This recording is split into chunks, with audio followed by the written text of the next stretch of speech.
Hello, everybody. If it's Wednesday, it's Warhammer, and that must mean it's time for another episode of Warhammer Weekly. Sorry, we're a few minutes late. Tom and I were talking about stupid magic stuff because, of course, we were. But, anyways, hey, joining me as always, it's Tom. He's back. What's up, buddy? How you doing? Hey, friends. It's a pleasure to be here. I love talking Warhammer with you guys. Yeah, Magic. What are we talking about? yeah, exactly. No, it's funny because I did a video earlier today with Kenobi, with Pleasant Kenobi, and we're doing it for PK's War Room. We're talking about different wargaming stuff, but just like inevitably we keep it just like the conversation just goes into Magic, into D&D. You can't help yourself, right? It all crisscrosses. But True. tonight there will be no crisscrossing. There may be some crisscross. We may be wearing our pants backwards. Okay. The Mac There will Daddy be may, no- in fact, make you jump. But we're going to There be won't be talking out- about the Scourge of Aqshy. Go ahead. What do you say, Tom? There won't be applesauce. Correct. So we're going to talk about that, and we're going to cover the most important. We're going to cover all the different stuff. So we're going to move quick here. We're not messing around. We got so much to cover tonight. What, But 23? like, yeah, it's so many armies, dude. Like, tuck in. This is going to be a long show. I wish it wasn't, but it will be.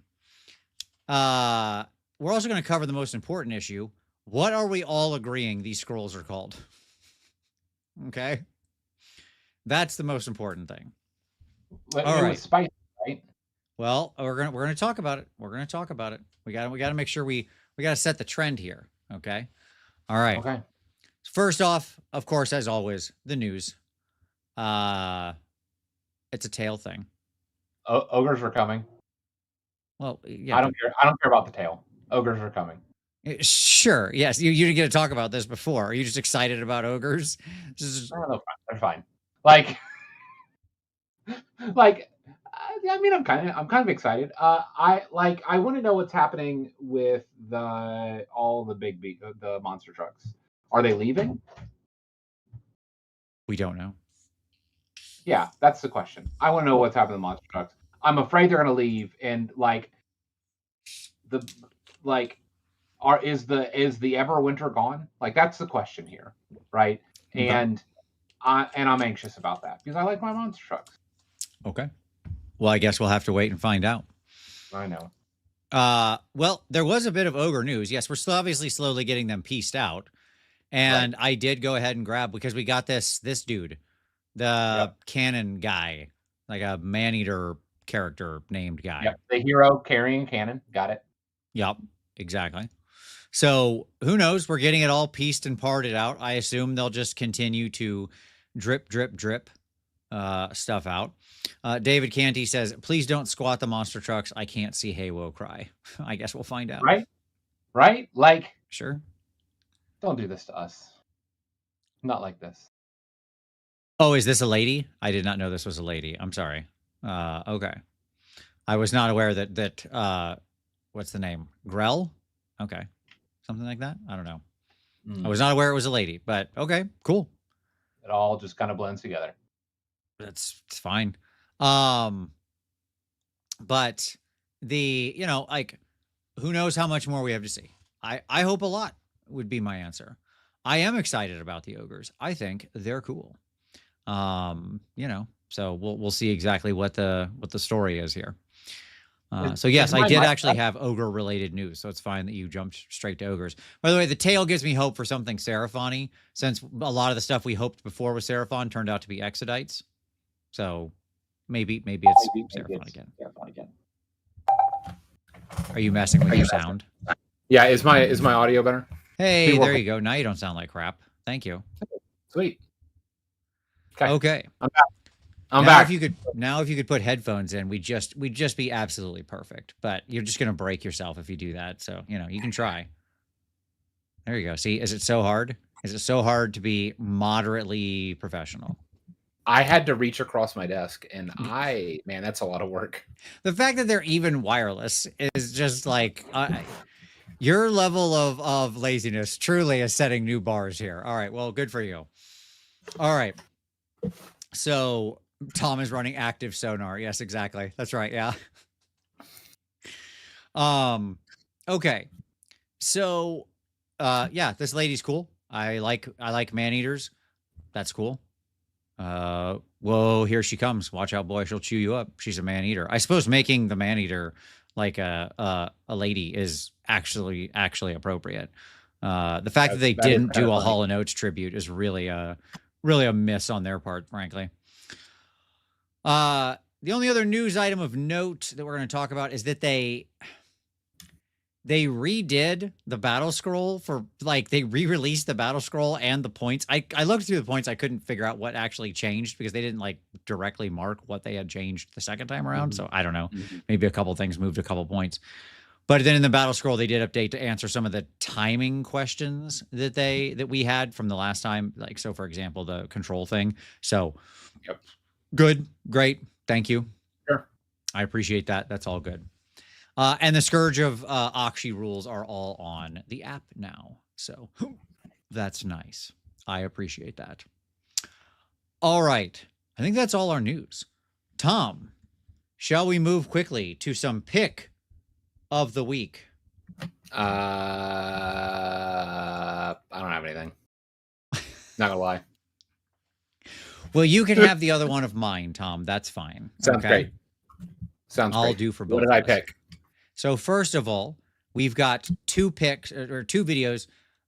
If you can't get enough Scourge of Aqshy action, Haywo did 2 reviews. He awoken from his hibernation, from his great slumber, and he did 2. He did as well. Did full reviews. I think it's about 7-8 hours of content, something like that, where he reviewed all of them.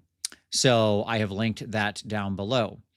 My second shout out, and you can have this one, is as I mentioned, I was hanging out with Kenobi earlier today, and we were doing something. It'll come out probably next week for his other channel, which is PK's War Room. Okay. So if you've ever watched a Pleasant Kenobi vid, he's a great guy, talks about magic a lot. PK's War Room is his alternate channel where he talks about, gaming, war gaming, Warhammer, a lot of 40K, but just wargaming in general. And so, we'll be on there and we have a fun conversation. So go check it out. PK's War Room. I will link it down below as well. Sweet. There you go, Tom. See, I've got you covered. I show up with an abundance for that. I show up with enough for the class. Okay. Great. All right. With that out of the way, then why don't we transition over to some hobby time? What have you been working on, Tom? What have you been painting? So much Tzeentch. Oh yeah, truly. I originally I was painting 1,000 points for Holy Wars, but we didn't go because of stuff. Life stuff, things. Yeah, life happens. But here's the deal. I went from 1,000 points to I was locally we have folks that play doubles a lot. And but they play 2,000 point doubles.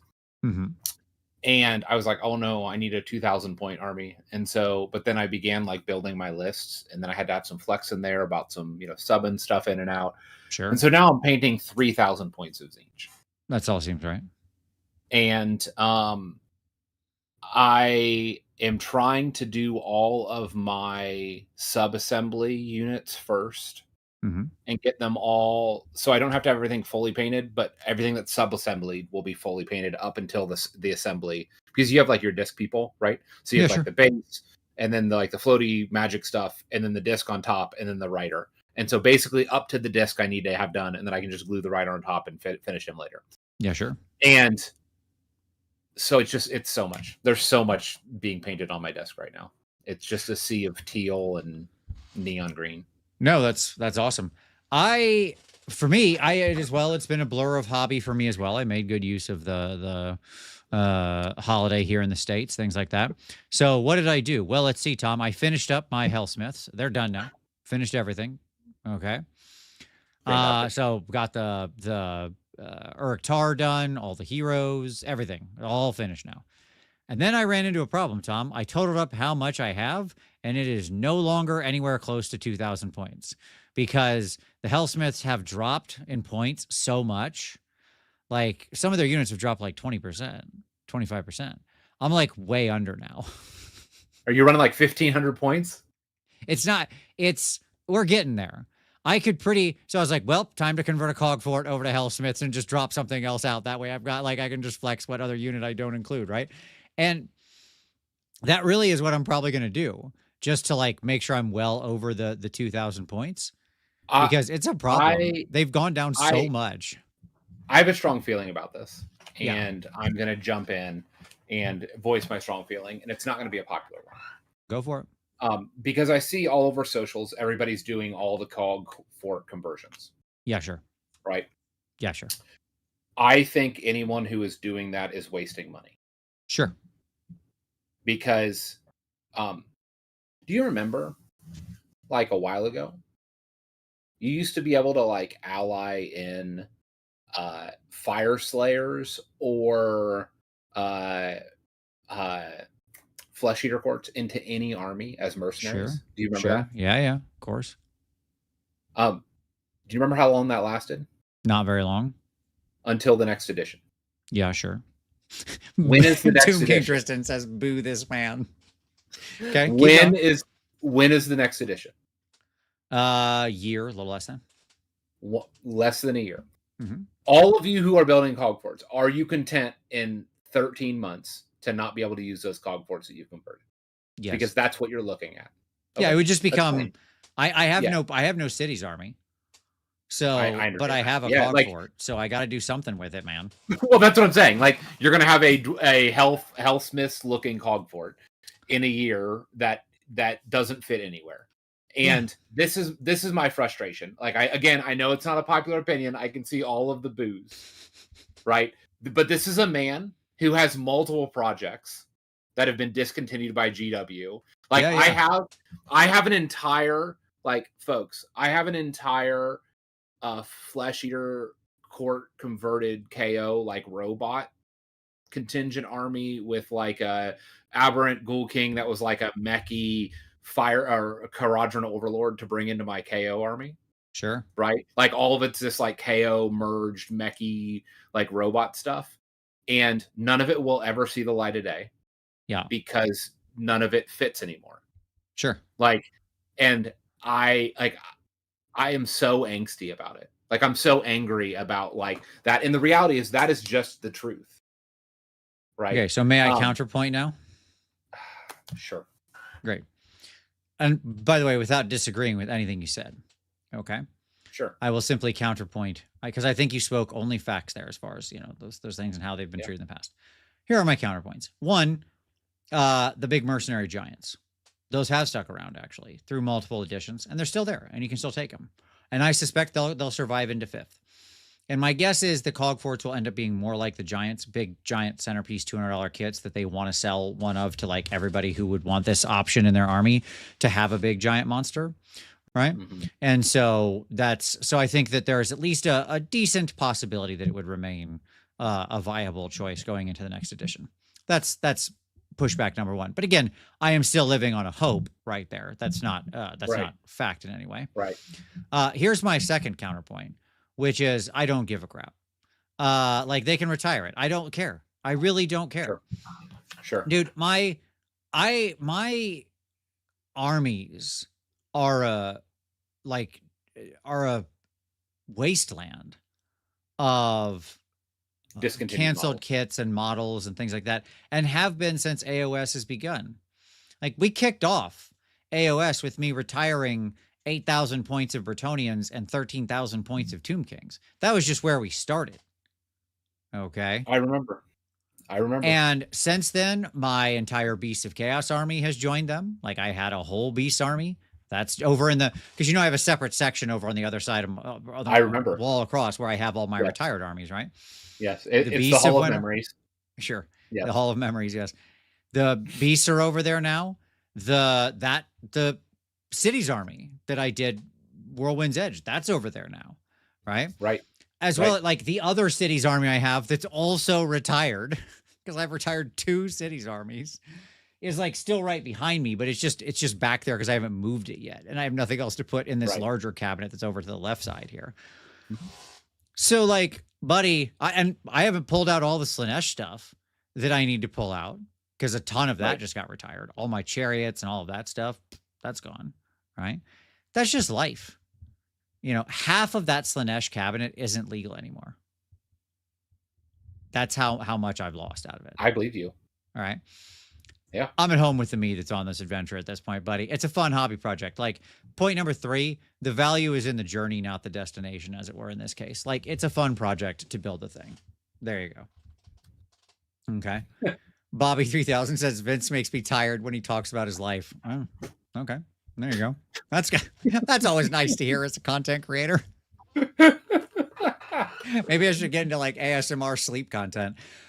Just some dude with a super chat. Hey, Vince, would you recommend buying multiple cheap brushes over the cost of one expensive brush? Is the quantity of cheap brushes better than the quality of an expensive brush, basically? No, I would recommend buying both. But I would recommend your cheap brushes are mega cheap. So, like, when you're buying... I don't have them right next to me. I have these. When you're buying cheap brushes, and, like, I have links down in the description where you can get these. I go buy, like, massive packs of these that are, like, size 1 to 13 or 12 or something off of Amazon for $10. Okay? These are synthetics. They come with a perfectly fine tip. I use them for pigment and washes and bases and base coats and everything else I need, and they're fine and great and A+. Okay? And they are very useful for that purpose. And then I also have, you know, very nice brushes that I go and buy and I use for detail work because you need them for detail work. These are for doing, you know, very specific small stuff, which is the other thing to continue this hobby time discussion. After I finished all of that, I'm rewarding myself by doing a display project, and it's this girl right here. She's going to be this, like, this is her. I also have a second one. I'll probably do at some point here soon. Check this girl out. Look at how awesome this girl looks. Isn't that amazing? All right. So it's 2 like barbarian kind of ladies, and they're both from Nerikson, who is awesome. Like, Nerikson is a really awesome 3D sculptor. Nerikson. You can check them out on my mini factory and other places. But anyways, like, that's my reward for myself doing that. When I'm doing the very tight detail work on that thing, I have to have like a super sharp detail brush. My recommendation would be to get yourself a nice size 1 or size 0 of a good sable brush, and you use it. Use it. Don't. I hear people say they buy it and they never use it. Use the thing. It's there to be used. Yeah. Yeah. Okay. But you use it for the correct purposes. You don't put washes in it. You don't put inks in it. You use it for careful detail work, glazes, eyes, soft stuff, right? Doing small detail. Before then, you work with your cheap synthetics. And then your brush should last you a very long time. There you go. Okay. Could Vince convert a Hedonite cog fort pulled by discontinued chariots? I mean, yeah, for sure. That would not be a stretch. Vince, will you be painting Exodites? I doubt that highly. I'm sorry, buddy. I'd love to say yes, but probably not. Eldar are like never interesting to me, honestly. I've painted 1 Eldar in my entire life, and Eldar on dinosaurs are sort of even less interesting to me, if you can believe that. So I apologize. I'm sorry. Can't get them all. All right, Tom. That was a long hobby time thing, but hey, just some dude. Thank you for the super chat. Keep them super chats rolling, everybody. It really does help the show a lot. Okay. So, Tom, you ready to jump into this? We ready to rock and roll? Always. Then let's rock and roll. All right. So what are these things called? That's where we're going to start, buddy. Okay. I mean, obviously the real name is the Scourge of Aqshy. And I don't have like a summary slide because we're just going to go through the PDFs, but I did want to talk about some stuff here. I like these a lot less than I like the Scourge of Gyran. Agreed. A lot less. I don't know how in a year we got this much of a side/downgrade on what was going on, but it happened. Actually, I do know. Let me take that back. A lot of these have to do with the fact that they decided to incorporate the seasonal rules into this. And that did not need to happen in any way.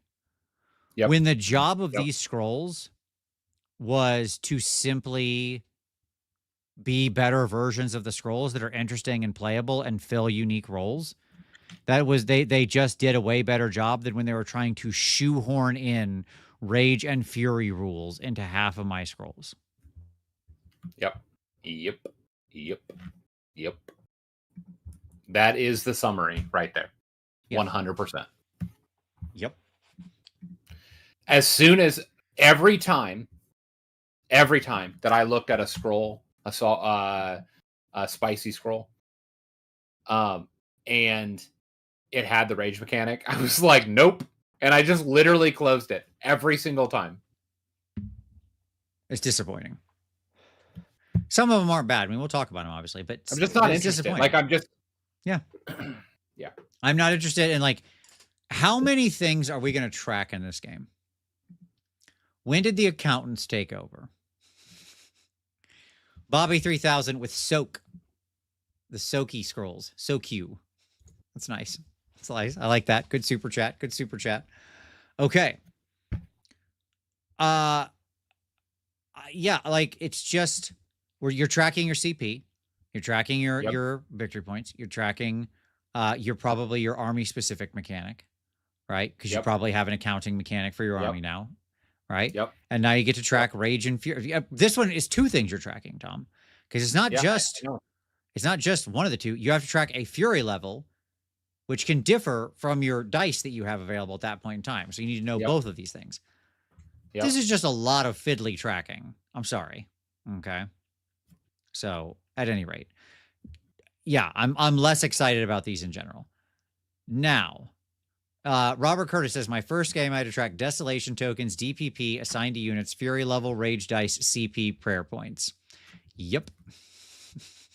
Yep. Remember how this was like a war game? Where we were trying to kill each other?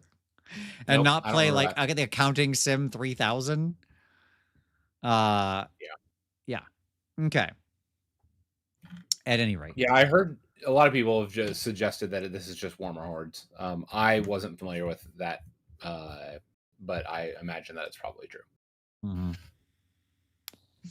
All right. Let's talk about these scrolls. Let's start with the name. Scourge of Aqshy. So, Tom, it seems to me we've got a couple of options here. Okay. Okay. Yep. Soak is funny, but you can't say soaky. Right? That is right. So cute. So I appreciate it. It's a good suggestion. Here's option one, what we've been saying, spicy. All right. If they were soggy before, this is the fiery plane, so they're spicy. That's option number one. Doesn't work off the letters, but it does work. No. Yep. It's more of like a meta commentary. Yep. Here's option number two, squishy. Now that works. Okay. Scourge of Aqshy. Squishy. Right. Yep. Okay. Yep.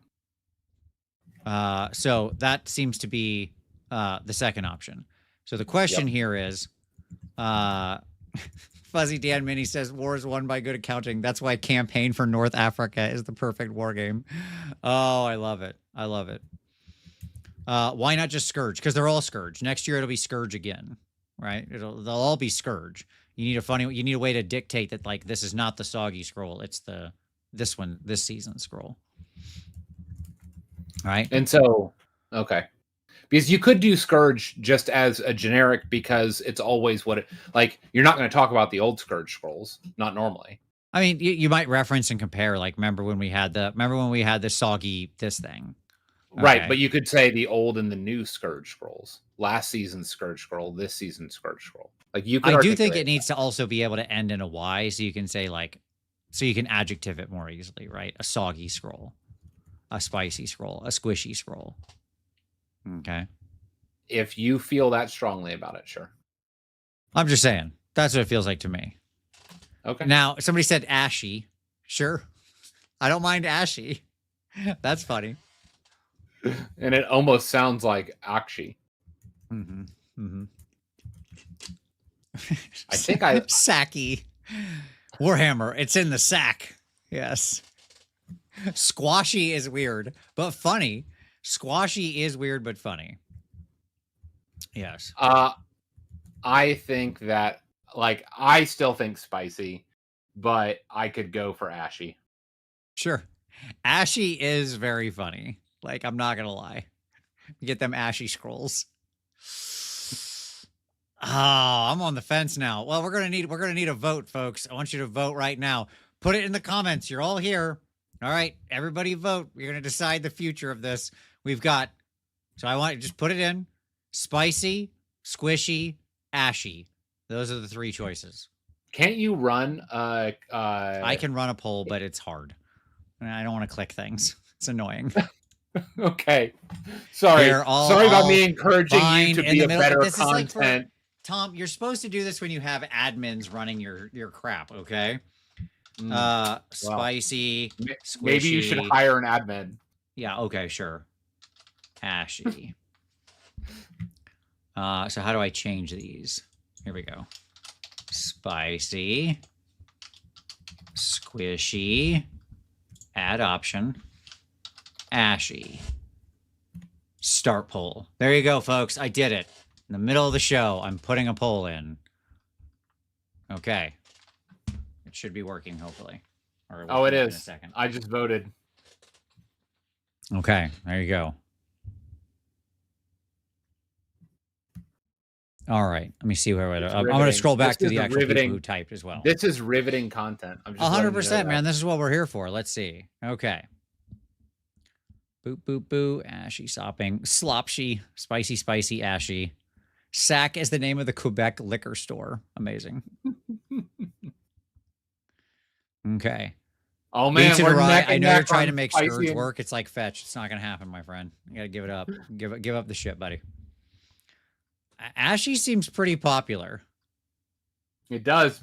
But spicy, it's neck and neck with spicy. Oh, okay. Keep voting, everybody. Make your voice heard. Vote now. I don't know how long this goes for. I have no idea how to stop this. I assume it just goes for some amount of time. Just forever. It's fine. I think I can click end poll at some point here, so that's fine. I'm going to let it run. We'll let it run here for another... I'll give you another 1 minute to vote, okay? All right. So everybody make your voice heard. Click the poll. Vote for the future of what we call these stupid scrolls. Okay. That's right. There's so many people who aren't voting yet. Let's go. Make it. This is democracy in action, folks. I guarantee you this is the most meaningful democratic vote you're going to have in a while. Woof. Okay. So, we're going to do these. I'll talk about what we're going to do. We're going to go through the... we're going to go through all the different armies and read them over. In most cases, it's just like last year. You're dealing with a couple of like battle trait type of stuff, you know, artifacts, traits, rules. Sometimes you get some special things. As a note, these things often cost points. Like that's just the sad reality of it. I wish they didn't, but they do. And so, you know, we'll just have to, you know, deal with that, man. We will be Tom at the end of this. We will be assigning, each one of these things. All right. Okay. Either as a winner or a loser, but we're going to use different words based on the outcome of this particular poll. Okay. I love doing that. Absolutely. We have to make a choice. There will only be 2 options. Effectively, winner or loser are the 2 options. You with me? Yep. Okay. All right. So I'm bringing up the points so I can talk about how many of these things actually cost points when they do, and we'll go from there. All right. Everybody vote. Has everybody voted? Okay. Not voting as I just got here. Well, you can vote, woman. It's a choice, but what are we going to call these scrolls? Spicy, squishy, ashy. There you go. You now know everything you need to vote. You've been informed. You've read the proposition on the table. You can now vote with confidence. Okay. All right. Next season, we're going from ashy to classy. Absolutely. If we go to like, where would we go? I mean, we're just going to go to like the realm of beasts, obviously. We're not going to go anywhere interesting. We all know that. Okay. Nope. We never get to go anywhere interesting. Absolutely. All right, everybody, here we go. 5, 4, 3, 2, 1. End the poll. There you go. It's like doing some kind of. All right, our winner, Spicy, Squishy, and Ashy. Our winner was Spicy with 47%. Henceforth, they shall be known as Spicy Scrolls. Okay. Yep. So, we will be saying at the end, Tom, whether these are spicy or mild. Okay. There we go. That's what we're going for. All right. Okay. All right. Let's start with Lumineth Realm Lords. Lumineth get 3 heroic traits. First one, deployment phase, Scholar of the Sickles. Effect, pick one of the following runes and apply the corresponding effect for the rest of the battle. That rune cannot be depicted on your battle scripture for the rest of the battle. Varanor Rune of Strength, add 1 to run and charge rolls for this unit. Alathi Rune of the Mountain, this unit has a ward of 5 up. Rune of the River. This unit's melee weapons have anti-charge +1 rend, and this unit's ranged weapons have shoot in combat. Oreli, Rune of the Wind. Subtract 1 from hit rolls for combat attacks that target this unit. And Thalarlari, add 1 to casting rolls for this unit. So you can pick a rune at the beginning, apply it, get a Benny, and then never ever pick that rune again. You effectively lock that one off. Okay. Okay. Sure. It's fine. I mean, at least it plays into their mechanic. It's fine. Like, yeah, it's an interesting choice. I actually don't hate this because there are certain runes you will just like not actively pick, but that can be useful to you because you've got a different strat. That where you weren't planning on running through that rune in your sequence. This gives you a chance to just grab it and be like, oh no, I lose nothing. Right? Right. So that's cool. And then you got Peerless Swordsman. Pick an enemy unit with a starting size of 1 that is in combat with this unit to be the target.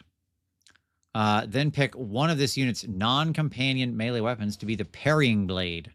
Effect, roll a number of dice equal to the attacks characteristic of the Parrying Blade. For each 3+, subtract 1 from the attacks characteristic of the target's non-companion melee weapons for the rest of the turn. In addition, for each 5+, inflict 1 mortal damage on the target. Okay. Who wrote this? Raise your hand. Sure. Core, attack, fight. Correct. Yes. So let me get this straight. You activate this. Yes. As your attack. Yes. But you have to beat them.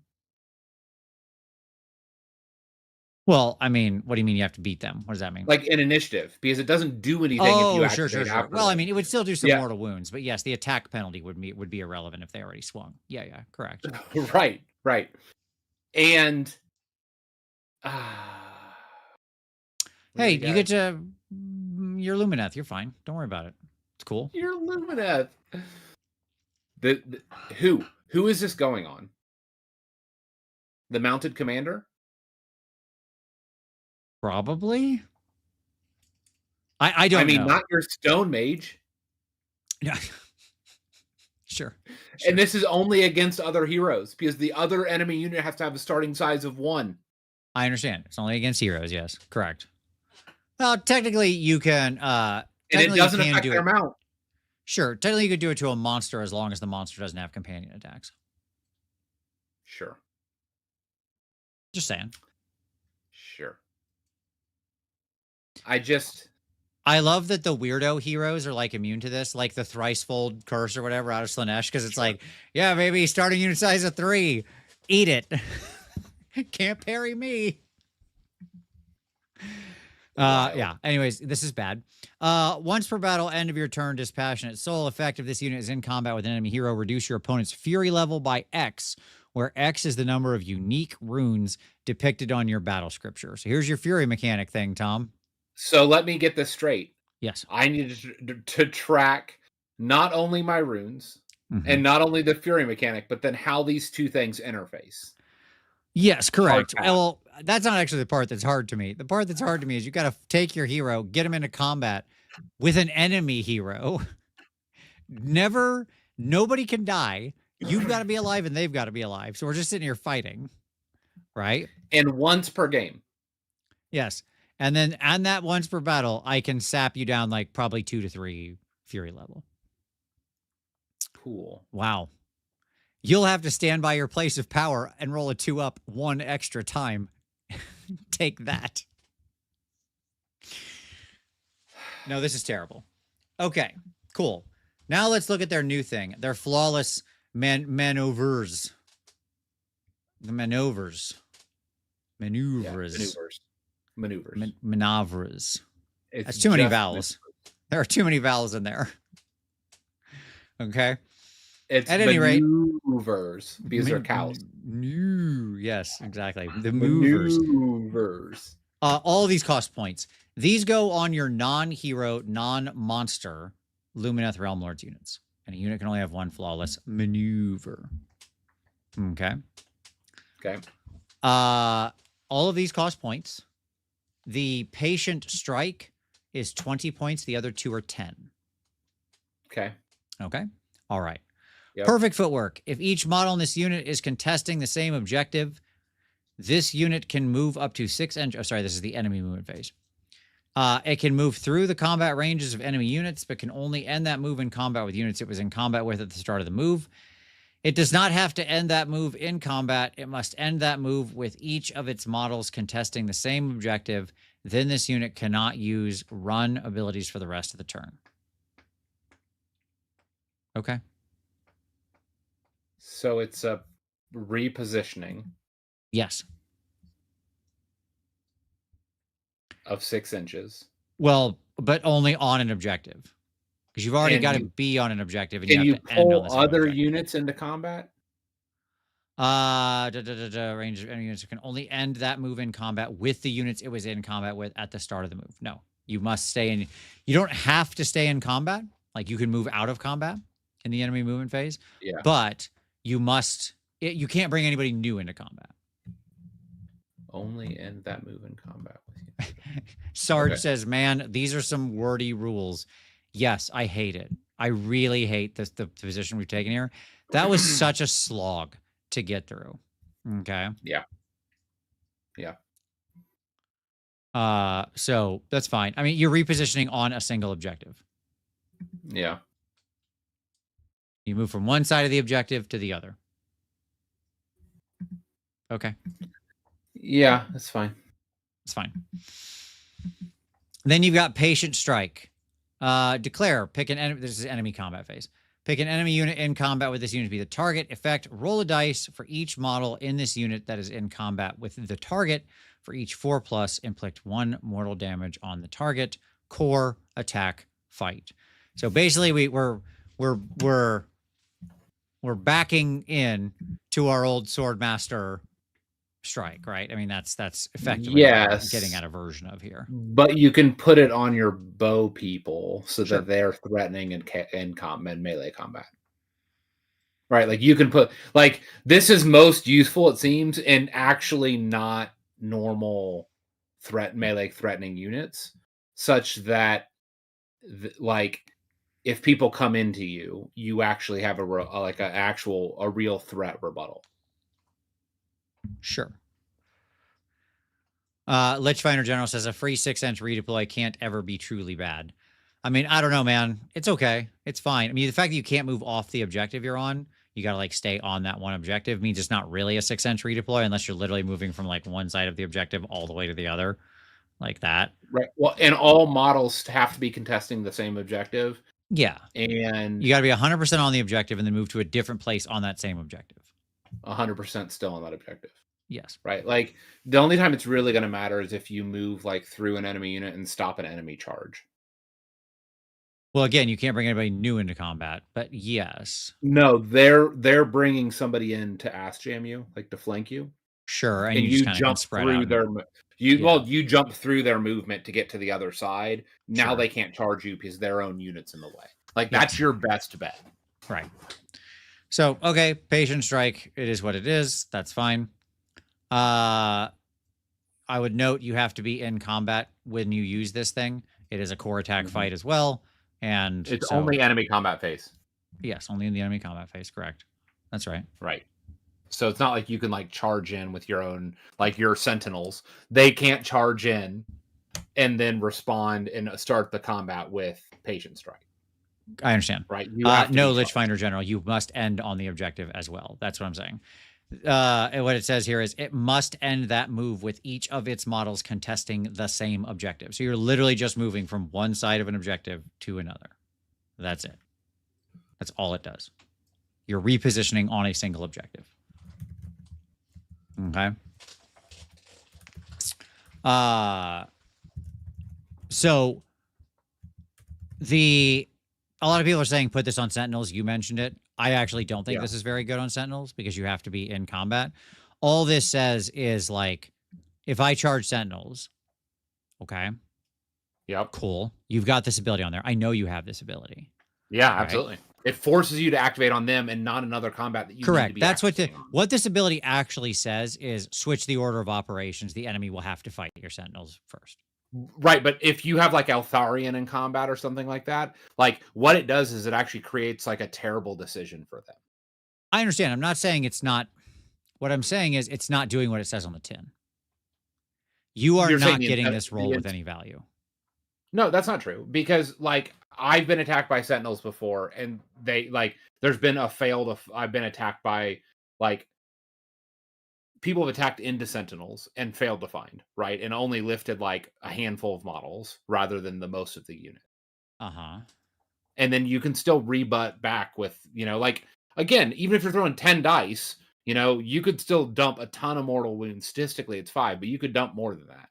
Yeah. Like a lot of things that hit Sentinels will lift a good number of them, number one. Sure. Even if they have their like 5 of ward going, right? And number 2, all that says is like if you're facing a smart player, they're just going to corner grab you. Like they bring in 3 or 4 or 5 hard hitting cav, ram jam you on the corner because you ain't piling in when you use this. Right. And like, okay, I'm in combat with 4 models, 5 models, but I can kill your whole unit. Right. And because it's like, oh no. You can't pile in with this. Is that right? Correct. Because pile in is anytime you activate a core attack ability, or is it only it's like a specific sequence in the I don't have my book next to me, I don't think, because I thought it was anytime you activate an attack ability you pile in. Not it's not a core functionality of the like basic attack. Yeah, I don't remember if like as part of activating an ability that has a fight keyword you always get to pile in or not. It might be. Yeah, I'm pretty sure you do. Maybe you don't. Let's find out. Sure let's just answer the question. Okay. I'll just look. Because I legitimately don't remember.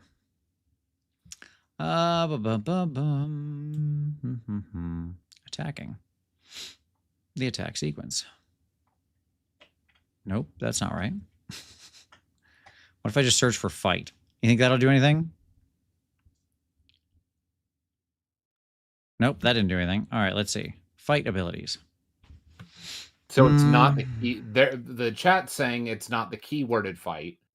It's the core fight. I'm looking at the core fight.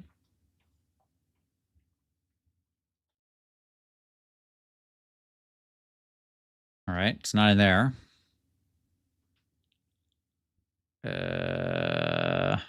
Nope, it's not in there.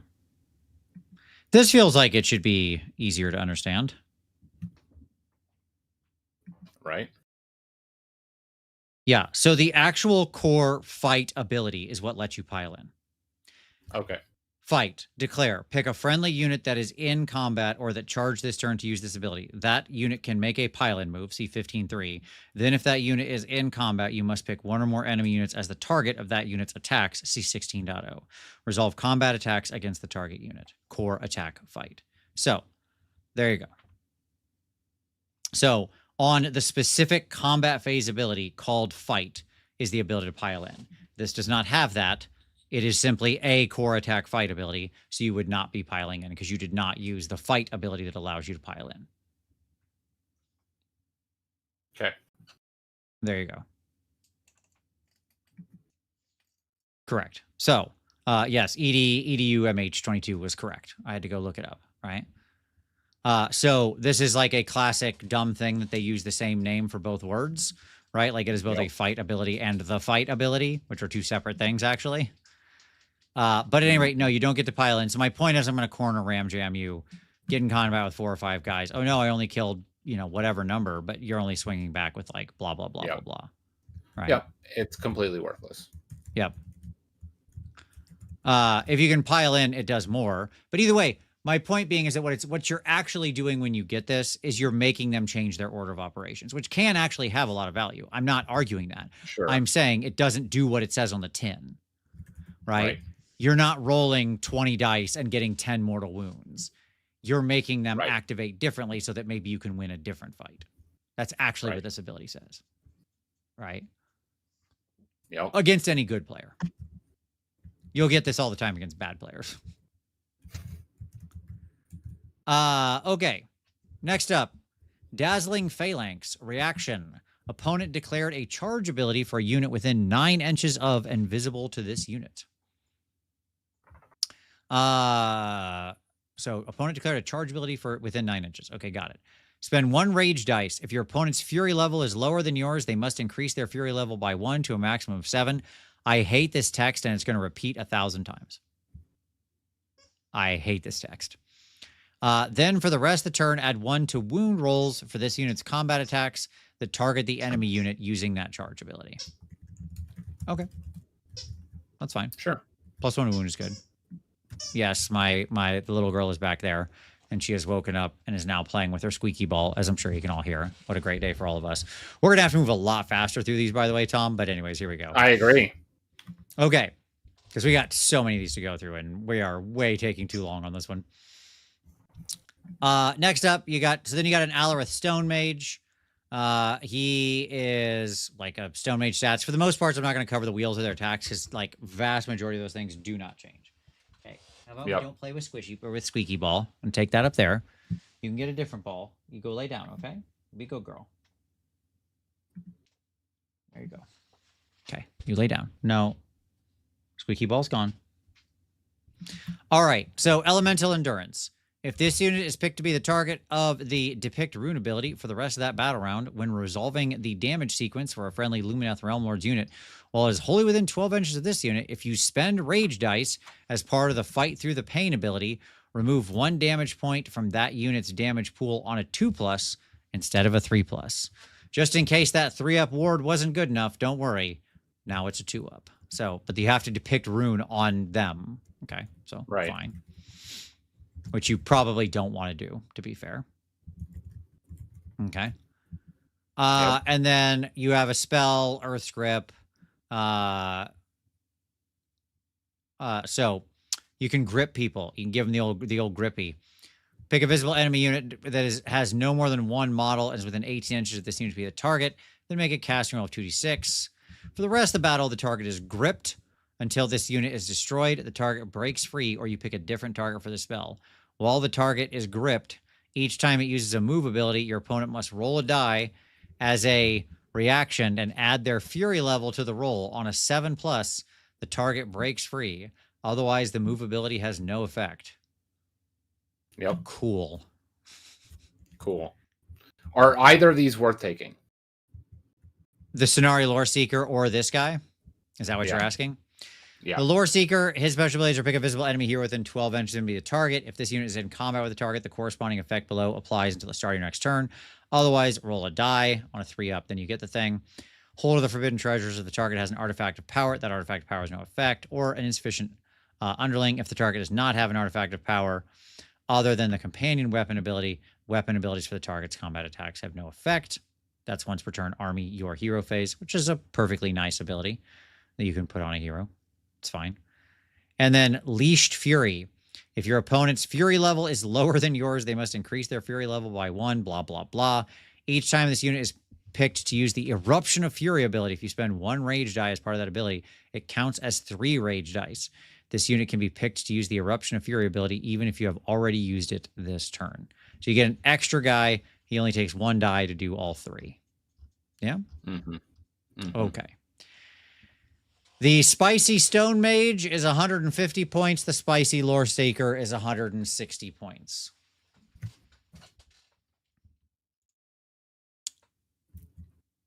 Eh? The answer is I'm pretty sure no. Maybe the Lore Seeker. Like if he was a wizard too, maybe. Like he's not going off and holding an objective now, but like he could be rank and file, maybe. Could he take any of those traits and be worthwhile? Not really. Yeah. Yeah. So, Lumineth, spicy or mild? Obviously, I think Mild. this is full on mild. Yes, we are deep in the mild here. All right. Next up, we have the Daughters of Cain. I got to scroll over here on my other screen to get back to the right points for all this stuff because this requires so many documents, which is so fun. Okay. Daughters of Cain. They got 3 new heroic traits. First up, Murder Manifested. Reaction. This unit used the Activate Place of Power ability. Well, I like this already. I was already excited when I read this one, Tom, because guess what I'm doing every single turn of every single game I play from now until the end of time? Using Place of Power. Activating Place of Power. Well, at least until the end of this year. How about that? Okay. Well, I mean, this is 2 years in a row. Sure. So effect. Apply the effect below instead of the effect of Activate Place of Power. And now I like it a lot less. Roll a die. On a 1, inflict D3 mortal damage on this unit. On a 2+, if there are no friendly avatars of Cain on the battlefield, set up an avatar of Cain wholly within 12 of this unit, visible to it, and more than 9 from all enemy units. That unit is a manifestation. I'm back on board, Tom. I'm back on board. Because you cannot cast the spell that summons this thing. It's impossible. I've tried. I've played Doc. Every time I've cast this spell, I've failed. It doesn't work. It's a flawed spell. That's fun. Legitimately fun. Is it worth 2 Fury to get an extra unit out on the battlefield? Yeah, probably. Probably. Is it worth taking a heroic trait to do that? Probably not. There you go. Yeah. By the way, none of these cost any points, the heroic traits. Okay. Next up, you've got Deployment Phase, Loyal Unto Death. Pick another friendly Daughters of Cain hero that has a health characteristic that equals or exceeds this unit's health characteristic to be the target. For the rest of the battle, if this unit is within the target's combat range when the target will be destroyed, the target is not destroyed, and any remaining damage points inflicted on it have no effect, then heal D3 the target, then this unit is destroyed. So it's like a bodyguard that keeps another unit alive. Once. Once, yes. And then they just die like later, but it's fine. It's nice. I mean, it keeps like the key with this is it can work on Morathi. I know. Right? Because you just have to pick, it doesn't say non-unique Daughters of Cain hero, which is crazy. So, you know, you got to be close. You've got to have somebody who can actually like keep up with Morathi. But it does mean that Morathi doesn't die when she dies, which is pretty great. That's pretty strong because Morathi's like kind of important to the overall army right now. Is she a crutch? A little bit. Is keeping her alive when she would die pretty important? Yup. Yeah. So that's pretty good. Loyal unto death. Pretty good. It's a minimal effect on any other hero that I don't care about, honestly, except Morathi. And then it's just about finding the thing that's following, just trucking her around with her, right? Okay. And then Honored Among the Sex. If this unit is anointed, the effect of all blessings from the Blessings of Cain ability apply to this unit as if they were active. I actually really love that. Like, the anointed thing is kind of hard to trigger and make sure all your stuff happens at the right time. It's a very fiddly thing. So just being able to, like, have them be anointed and then just get all of the blessings is legitimately pretty cool for making a fun hero in the way I like to play Doc, which is bad. Yeah. But it's pretty... You like to play bad Doc? I do. Yes. As is my want with most armies right now, I don't think I like to actually play them in the configuration that seems where they're good anymore. Just notice that happens a lot. Anyways, so it's fine. I like that one personally. I think it's a very Timmy-ish effect, but obviously the Loyal Unto Death is very powerful. Boons of Shadow. Boons of Shadow are unique enhancements that can only be given to non-hero Daughters of Cain units. A unit can only have 1 Boon of Shadow. These all cost 10 points. Okay? Just 10 points. Which I hate. I hate all these unique enhancements having points. It's so stupid. Because what it means is that if you want to use them, you just have to build your list at 1990. You're not actually doing anything with them. You're just inconveniencing me. Thanks. Okay. Anyways, we'll go on reactions. Each time you make an unmodified save roll of 6 for a combat attack that targets this unit, inflict 1 mortal damage on the attacking unit after the fight ability has been resolved. Boo. It's fine. I mean, it's fine.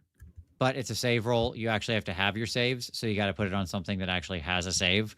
It is not uncommon for attacks to go straight through in this army. Sure. Probably pretty decent on like Blood Hags or whatever.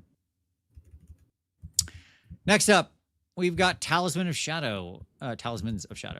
Reaction, you declared a spell, prayer, or unbind ability for a unit within 3 inches of this unit. Effect, spend 1 rage dice, blah, blah, blah, they gain a fury. Then add 1 to that casting roll, chanting roll, or unbinding roll. Obviously, you can do it to yourself, which is cool. I don't hate this one. I know we talked about how the rage mechanics are underwhelming, and they are. Yep. The fact that this one only spends the rage dice, it doesn't actually affect your fury level at all, which is always the kind of things that I'm watching for in here. And it's just like, okay, cool. Once around, you get +1 to cast. It's important for this army to be able to like get a spell off. This lets you power it through. It's fine. Perfectly good use for your rage dice, right? And then, start of any turn, Tenebrous Aura. Pick an enemy unit in combat with this unit. Sorry, this is at the start of any turn, which is weird timing for this. Pick an enemy unit in combat with this unit to be the target. For the rest of the turn, the target cannot use retreat abilities. If an ability would heal or return any slain models to the target unit, that ability does not heal any damage points, nor return any slain models. That's pretty good. It is, but it's a real silver bullet with a real weird timing. Yes, it is. It is a very unique effect, is what I would say. Yeah, there's actually a couple of them that now are going around both in this and in new armies that are coming out. I don't hate them at all as a thing, but they're very, very, very silver bullety. Right. So, and like again with Doc, the issue is the timing of this thing. Like, who's in this fight? Again, there's like a couple units you have that can survive and stand up to round after round fights. But, you know, this is ultimately still a pretty tradey army where you tend to like use a unit on the lose your unit on the crackback. So getting to the start of turn is like, maybe not. Depends how effective you were, right? Because you have to like have hit them. They lived in some kind of measurable degree where they're still a threat, or they're going to return stuff in some way, and you get there. So the I hate clan rats boon. Yeah. Okay. Then we got 2 scrolls, a new Melusai Iron Scale and new Cainite Shadowstalkers. The Iron Scale's ability is an exalted ability. Pick a visible friendly Daughters of Cain unit wholly within 12 inches of this unit to be the target. Roll a die. If this unit is in combat, you can re-roll the die. If the roll is lower than your fury level, add 1 to the attack's characteristic of weapons used by this unit and the target unit until the start of your next turn. Okay. Here's where we need to talk about building fury and like actually lock this math in our head. Okay. If you can access a place of power from your starting positions, right? Which is available on, I think, like 7 or 8 of the maps. Okay. Then you can be at effectively 6 rage, okay, or 7 rage. Sorry, at the depending on I suppose where you start. No, it'd be 7 by the top of 2. Okay. Start of turn 1. 2, or sorry, start of turn 1, start of top of 1, start of bottom of 1, start of top of 2. 6 points. Assuming you roll a 2 3 times in a row. Don't duff it with a 1. That's 6 points. Right? So even if you have 1 fury level to start, because you're the attacker, that still puts you at 7. So when you're thinking about anything that says roll under, because they use this sort of mechanic a couple of times, you need to think it's probably not available in turn 1 or is as easy, right? Because you're either going to be at 3 or 4 at the top of 1, 5 or 6 at the bottom of 1, or like, you know, so it becomes more doable there, but it really becomes completely doable in turn 2-1. Make sense? Yep. Okay. Yep. In that regard, this is actually not a bad ability. It's pretty sweet. She's going to be hanging out with snake ladies. Yep. This is a pretty good snake lady buff. Giving them +1 attack is really important because they only have like 2 attacks, which sucks. So there you go. Okay. Then the Shadow Stalkers, they've got the Shadow Lariat once per turn, army and enemy turn. If this unit is not in combat, pick a visible enemy infantry or cavalry hero that has no more than 1 model, ends within 12 inches. If the target is more than 3 inches from all other friendly units, apply the effect below. Otherwise, roll a die. On a 3-up, apply the effect below. Your opponent must remove the target from the battlefield and set it up again in combat with this unit. Get over here. So they can scorpion people. Fine. That's a very silly ability. Yeah. Like, again, it will do stuff occasionally. You'll be able to pull people out of position in a funny way. But, like, it's not a lot.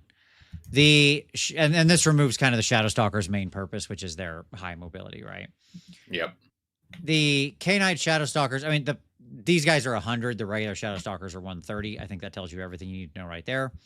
The Melusai, the spicy iron scale is 140 compared to the normal one, which is 110. I think that tells you how they feel the power level versus the normal ones apply. Sure. Okay. So spicy or mild, Tom? What are we doing here? I think it's spicy just because you can build your normal army plus get the perks of keeping Marathi alive. Like, Sure. I think that really does weigh out. Like, you can just play normal and also now have this extra toy. Agreed. I agree. Like, with you. so in that sense, like it's playable. Yep. Agreed. It is spicy. Maybe just barely, but that's not what we're talking about. It's spicy. There you go. Because yes, I think that gives you like a legitimately powerful, unique ability. All right. Next up, Stormcast Eternals. All right. Stormcast Eternals get 3 new artifacts of power. Let's begin. We start with the Pennant of Azurite Majesty. Ba-na-na-na. Okay. Sorry, I got to scroll through 5,000 Stormcast units here. Spend some rage dice. Okay. So, the artifacts of power. The Pennant of Azurite Majesty. Pick a visible enemy unit within 18 inches of this unit to be the enemy target. Then you can pick a friendly Stormcast Eternals unit wholly within 12 inches of this unit to be the friendly target. So quite a decent range on both. Spend 1 rage dice. If your opponent's blah, blah, blah, it increases. Then for the rest of the turn, while it is visible to this unit, subtract 1 from casting rolls and chanting rolls for the enemy target. Add 1 to casting and chanting rolls for the friendly target. Man, that was a long walk around the block from -1 to cast and +1 to cast. Let me tell you that. Yep. It's fine. Any combat phase. Blade of the Six Smiths. Pick one of this unit's non-companion melee weapons to be the target for the rest of the turn. Have the attacks characteristic of the target weapon rounding up. Double the damage characteristic of the target weapon, and attacks made with the target weapon score critical hits on an unmodified roll of 3+. Okay.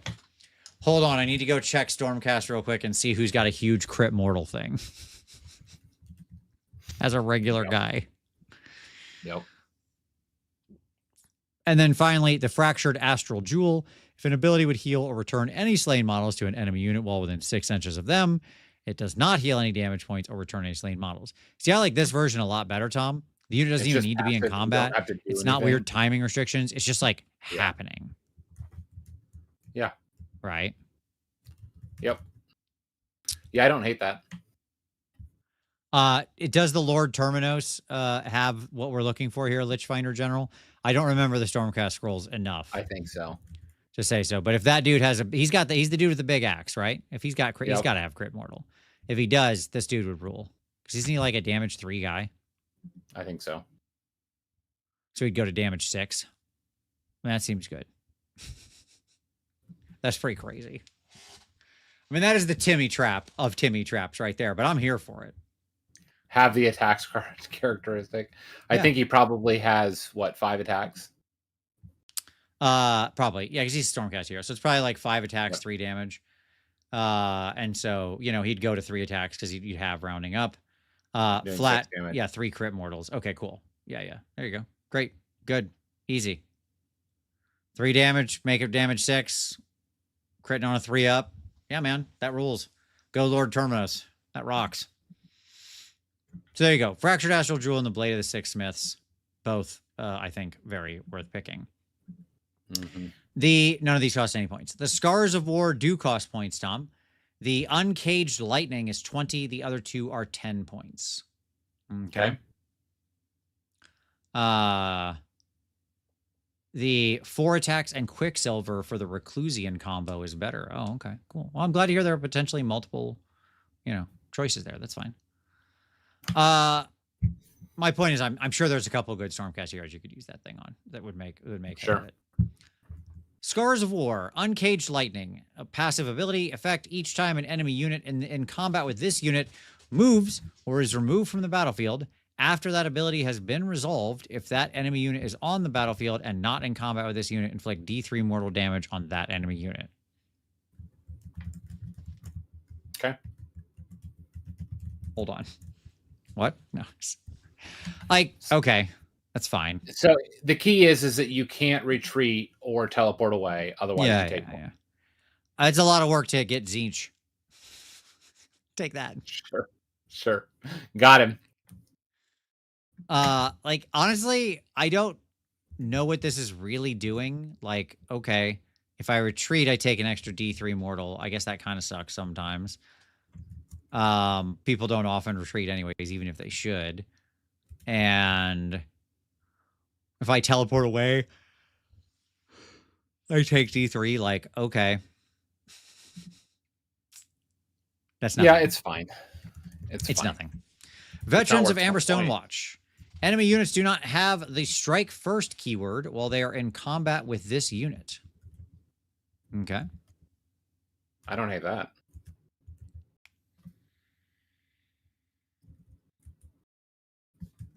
It's fine. It's a little silver bullety, but fine. And then Pyrotechnic Souls. When this unit is destroyed, gain 3 rage dice. Very funny. But not your fury level, just the dice. No. So skip. Just the dice. By the way, why is the Uncaged Lightning, which sucks, 20 points? Why is it the most expensive one? Because they are sure that people are going to be using it. That's so dumb. As per usual. Okay, great. Iridan the Witness. Oh, God in heaven. This guy. Okay. So, Big Iridan. Famously not a great scroll. Here we go. Flames of Hope. You can reroll resistance rolls for friendly Ruination Chamber units while they're wholly within 12 inches of him. That's cool. That's their extra little wardy thing. Once per turn, army, any combat phase on Wings of Death. Pick an enemy unit in combat with this unit to be the target. If the target charged this turn, apply the effects below. Otherwise, roll a die. On a 3-up, apply the effects below. You can remove this unit from the battlefield and set it up again within 1 inch of the target. Subtract 1 from hit rolls for the target attacks for the rest of the turn. Demand of the Witness. It's a prayer, obviously. Cast on a 3, or chance on a 3, sorry. Declare, pick a visible friendly Ruination Chamber unit wholly within 12 of this unit to be the target. Then make a chanting roll of d6. If the chanting roll was 7+, you can pick another eligible unit to be the target until the start of your next turn. Add 1 to the rend characteristics of each target's melee weapons. Cool. I like that. And then finally, once per turn army reaction, this unit was picked to be the target of a non-core ability. Blah, blah, blah resistance roll. There you go. It's their standard Ruination resistance. But it's way better because he has the best one. Yep.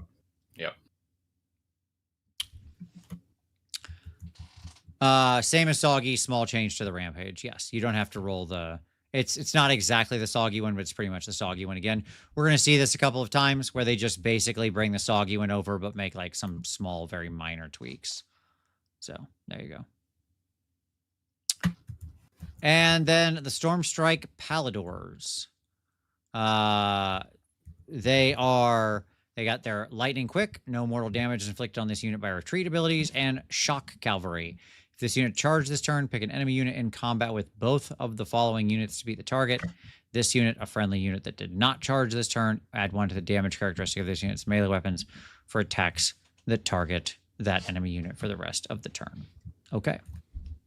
Cool. And unstick people. Stormstrike Paladors. Spicy version, 220. compared to 180 for the normal ones. That's a lot. Okay. And the Irid and the Witness is 360. So there you go. Compared to 260 for the normal version. So I think that says a lot. Okay. Yeah, I mean, I don't think I'm taking any of these units, but like again, you can take the items for free and not have to like pay anything for them and get the super Achilles axe, right? Like to me, like can you marginally increase your force by spending almost no points?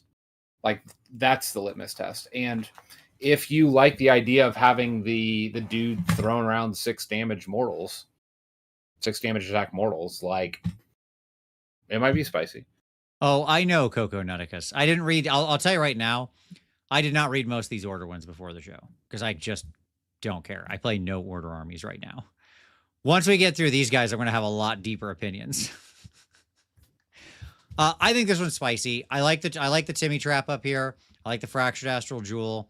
I don't mind Veterans of the Amberstone Watch. Like it's just a cool. Like it's probably worth 10 points to put on a unit. That's fine. Yep. Shutting off Strike First is powerful. We basically got our Soggy Irid and the Witness coming forward to be a spicy scroll, but he got slightly better. He was good before. 360 is expensive, but he's fine. Like it's a good scroll. Yeah. Right. And yes, I know it's not the standard Ruination one. That's why I said just like he gets his Ruination roll, but it's a special one or better. Or whatever. That's why I said it's yes. It is different than the normal Ruination ones. Yes, but it's the same concept. Okay. They're a non-core thing. All right, great. So I'm saying spicy for Stormcast. All right, next up. Badoop. Idneth Deepkin. Oh boy, talk about an army I'm really not going to be able to judge. All right, chat, we're going to need your help on this one. Where's Dino? He's asleep. We need you. Okay, here we go. We got some heroic traits. Once per battle, any hero phase, Abyssal Dweller. Pick an objective within 18 inches of this unit to be the target. For the rest of the battle, while enemy units are contesting the target objective, subtract the current battle round number from those units' move characteristic. Those units cannot use run, retreat, or charge abilities. Okay. Cool. Like, okay. Yep. It's fine. Yep.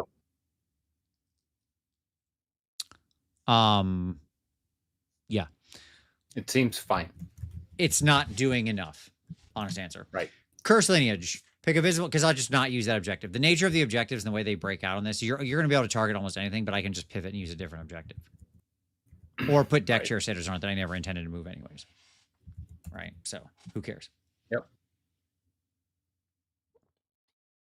End of your turn, curse lineage. Pick a visible enemy unit within 12 of this unit to be the target. Roll a number of dice equal to your opponent's fury level. For each 3+, inflict 1 mortal damage on the target. I mean, I'm going to be fury farming, so this would get me. Yep. It's fine. If they cap fury at 7, then you get like 4 mortals at the end of turn. It's not bad. It's not bad. It's not and then your hero phase, Adherent of Kir Nadar. Your hero phase, pick a visible enemy unit within 12 inches of this unit to be the target. You can spend 1 rage dice. If you do, apply the effect below. And then if your opponent's fury level, blah, blah, add 1. Otherwise, you can just do it and roll a 3-up to make it happen, which is fine. Yep. Like, man, I appreciate that they're giving us all these options. Like, if this, it happens automatically. Otherwise, roll a 3-up. Right. That's them directly responding to the hatred of everything on a 3-up. Right? Sure. But what it has done is caused an absolute metric ton of rules bloat. Yep. Because every ability, especially when they now add on the rage crap too. Like, yep. Before, this would have just said, roll a 3-up, do the thing below. Right? Now it says, spend a die or roll a 3-up and fury level. Yeah. Thing, right? Yep. It's just like so complex now. I understand it's not like crazy, but that's like a lot of text that you just have to internalize, right? Yep. At any rate, for the rest of the turn, ignore negative modifiers to hit rolls and wound rolls for combat attacks made by friendly Idneth Deepkin units that target that enemy unit, which is fine. It's a nice little silver bullet. Obviously, there's lots of cases where there's just not going to, be any penalties. Like you're going to fight Iron Jaws. This does a big nothing. But there's plenty of people who do rely pretty heavily on hit and wound penalties. So the fact that it's put on the enemy unit, fine. I just hate that it's your hero phase and it's within 12 inches. So you got to be relatively close. Ether Sea Companions. This is your non-hero Idneth Deepkin thing. Your next question is, do these cost points? And the answer is yes. Of course. Of course they do. So the Aether Sea Companion. Which one's that one? Wait, what? Hold on. Sorry, that's the name of it. Sorry. The Iron Shell Barnacles. I read the wrong thing. Iron Shell Barnacles is 20. The other two are 10. There you go. Okay, cool. So Iron Shell Barnacles. Effect. If this unit is infantry, subtract 1 from the damage characteristic of weapons used for attacks that target it. If it's cavalry, -1 rend. If it's a monster, ignore negative modifiers to run and charge rolls. Well, that's bad. But okay. There's just not enough people applying that penalty. The other two, really good. Like the cav -1 to rend, really freaking good. So for once, I actually agree. That's probably worth 20 points. Okay. Yeah. It took a while, but we got there. Yep. Then you got Stonefoot Anemone. Pick a visible enemy unit within 12 of it to be the target. Roll a die on a 3 up. The target cannot use move abilities for the rest of the turn. This is in your movement phase. Mm-hmm. So they can't, redeploy or countercharge or whatever. It's fine. Or pile in. It's fine. It's fine. All 10 points for that one. And then Aqshy Sea Nettles. Pick an enemy unit in combat with this unit and that charge this turn to be the target. Spend a rage dice. They increase theirs, blah, blah, for the rest of the turn. Other enemy units cannot use fight abilities if the target is eligible to be picked.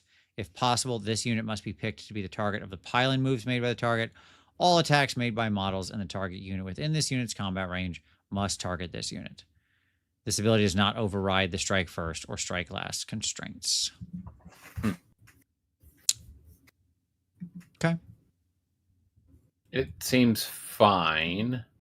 So who are you putting this unit on? Your defensive eels?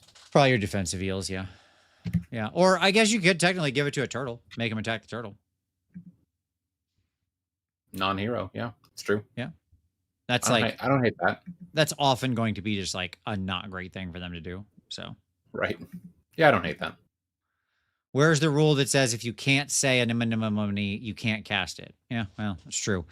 I'm okay with it. I'm okay with it. Then our scrolls.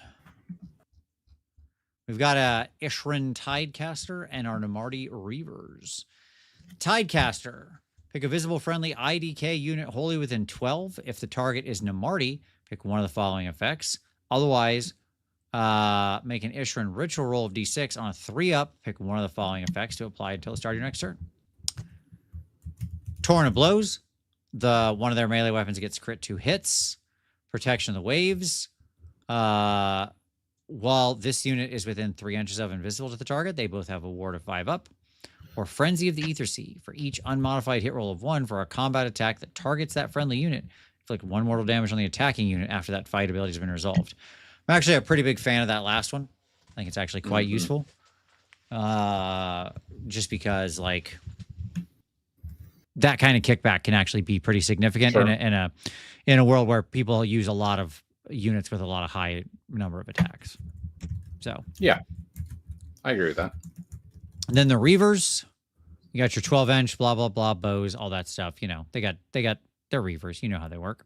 Once return army reaction, you declared a shoot ability for this unit. In fact, after the shoot ability has been resolved, if all of this unit's attacks targeted the same enemy unit and any models in that unit were slain, pick one of the following effects to apply for the rest of the turn.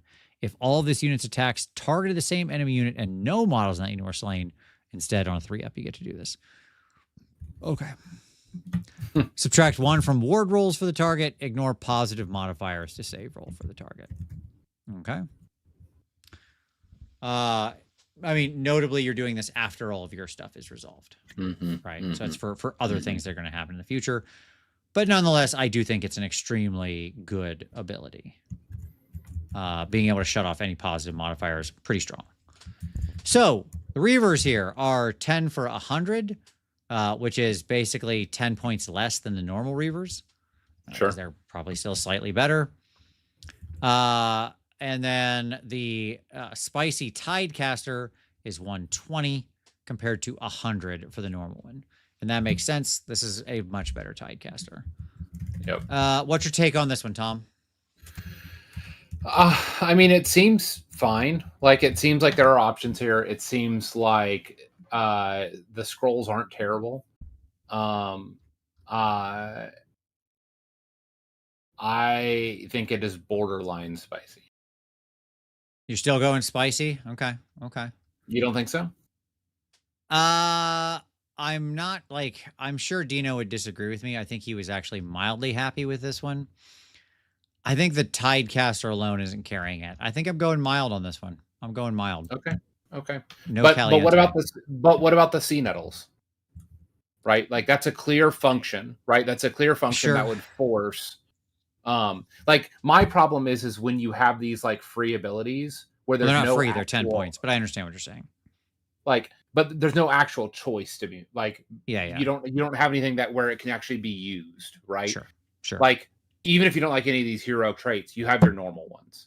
Sure. But the key is with these Ether to Sea companions, if these are actually usable, if there's a usable function within the army, to me that's a win. Yeah, I agree with that. We can come down on opposite sides. That's all right. We don't have to. Sure. We don't have to decide the same. Sure. You can go spicy and I'll go mild. You know, one person's spicy, another person's mild, right? Sure.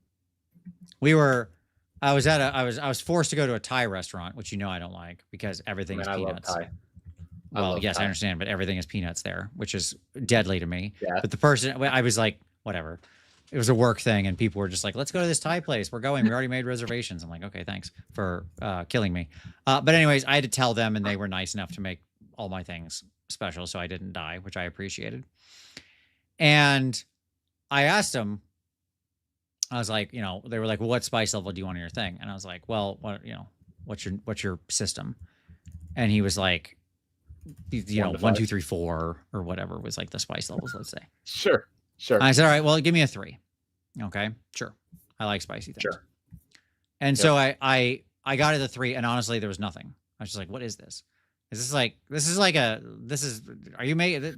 See, the problem is you ordered a white 3. That's exactly what I wanted. Yes, correct. And so I literally said, you ordered a white 3, not a Thai 3. Because it was like on the appetizer type thing, I got the 3, right? Sure. And so I said, okay, for my meal, like I was like, he's like, well, what spice level do you want on the meal when I ordered that? And I was like, well, the 3 was nothing. I was like, so probably a 4, unless you're telling me that's like some insane jump. And he's like, oh yeah, it's an insane jump. And I was like, you know what? I'm in for it. And you know what? It wasn't. It was fine. It was very good. It was actually like I got to a spice level I wanted. There should have been a 5 at that restaurant. That's all I'm saying. Like, there was no Frank option on that menu. You know what I'm referencing. I understand. Yeah. Yes. Yeah. Right. The problem is like you just have to specify. I want like a Thai 3, not a white 3. Sure. Like when I go to Thai restaurants, I literally use that language, and guess what? My food's always great. It's nice and spicy. I believe you. That's a good point. I was not in the Midwest, Fuzzy Dan Minis. I wasn't even in this country when this particular situation was happening. So there you go. But I will not be going to any Thai restaurants for the future because, again, I avoid them like the plague because of the death. Anyways, here we go. Seraphon. So here we've got heroic traits and monstrous traits. Okay.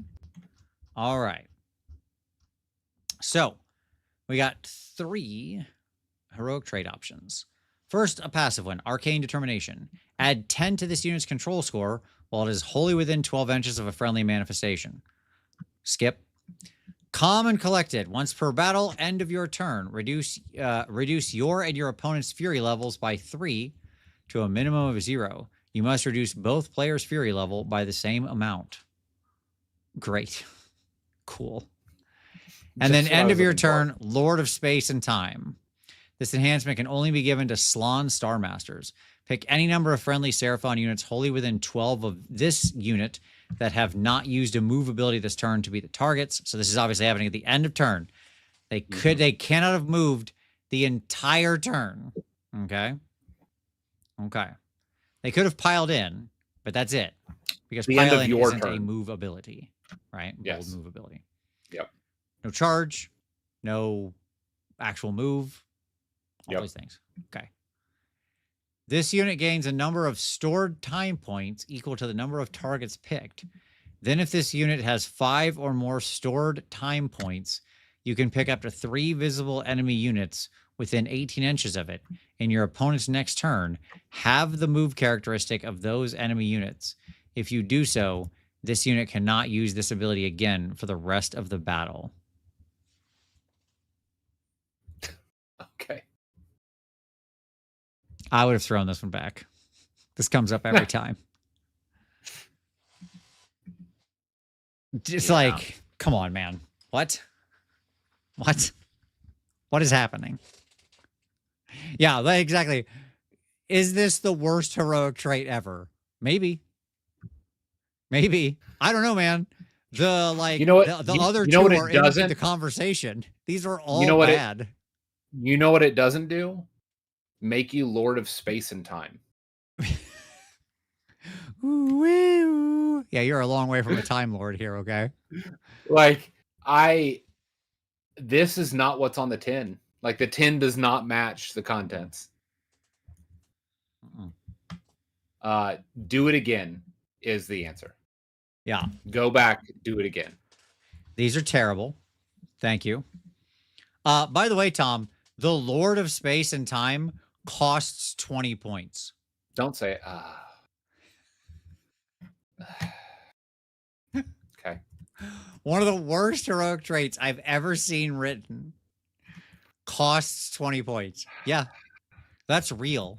They put that on there as a joke. That is the serving size 2 Oreo cookies of heroic traits right there. Okay. Wild. All right. Wild. Monsters traits. These are given to monsters. I know this is shocking information, but there you go. It's never been this inexpensive to become a Lord of Space and Time. Yeah. It's a cookie tin sewing kit situation. Yes. Yes. Exactly right, Latin. It's when you're at your grandma's house, you saw the cookie tin. You're like, oh, yay, butter cookies. And you open it up and it's just sewing crap. Like, God, curse you, Grandma. Hope you die soon. All right. No, not really, of course. All right. Okay. First up, we got Armor Cruncher. Sure, why not? Any combat phase, pick an enemy unit in combat with this unit to be the target. You can spend 1 rage dice. If you do, apply the effect below. Blah, blah, blah. Their fury level. Otherwise, roll a die.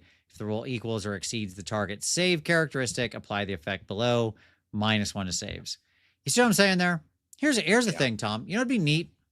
You know what'd be super cool? What's that? If this said Armor Cruncher, Rampage. Yeah. Pick an enemy unit in combat with this unit to be the target. Subtract 1 from save rolls from the target for the rest of the turn. See how I just rewrote that and it was like way easier? Yeah. How I didn't need any of that other crap? Yep. Okay. This is what you get when you have to shoehorn the season nonsense into these rules. Having 1 monster that can use a rampage that just reduces saves by 1 is not game breaking. Right. Right. Like, this really frustrates me. And I know a bunch of people are going to tell me I'm overreacting, and I'm sorry. But I hate that we had to use a book. This is actually my biggest problem with the game right now. Okay. Other than like the list building nonsense of being boring. We are overwriting all of these abilities.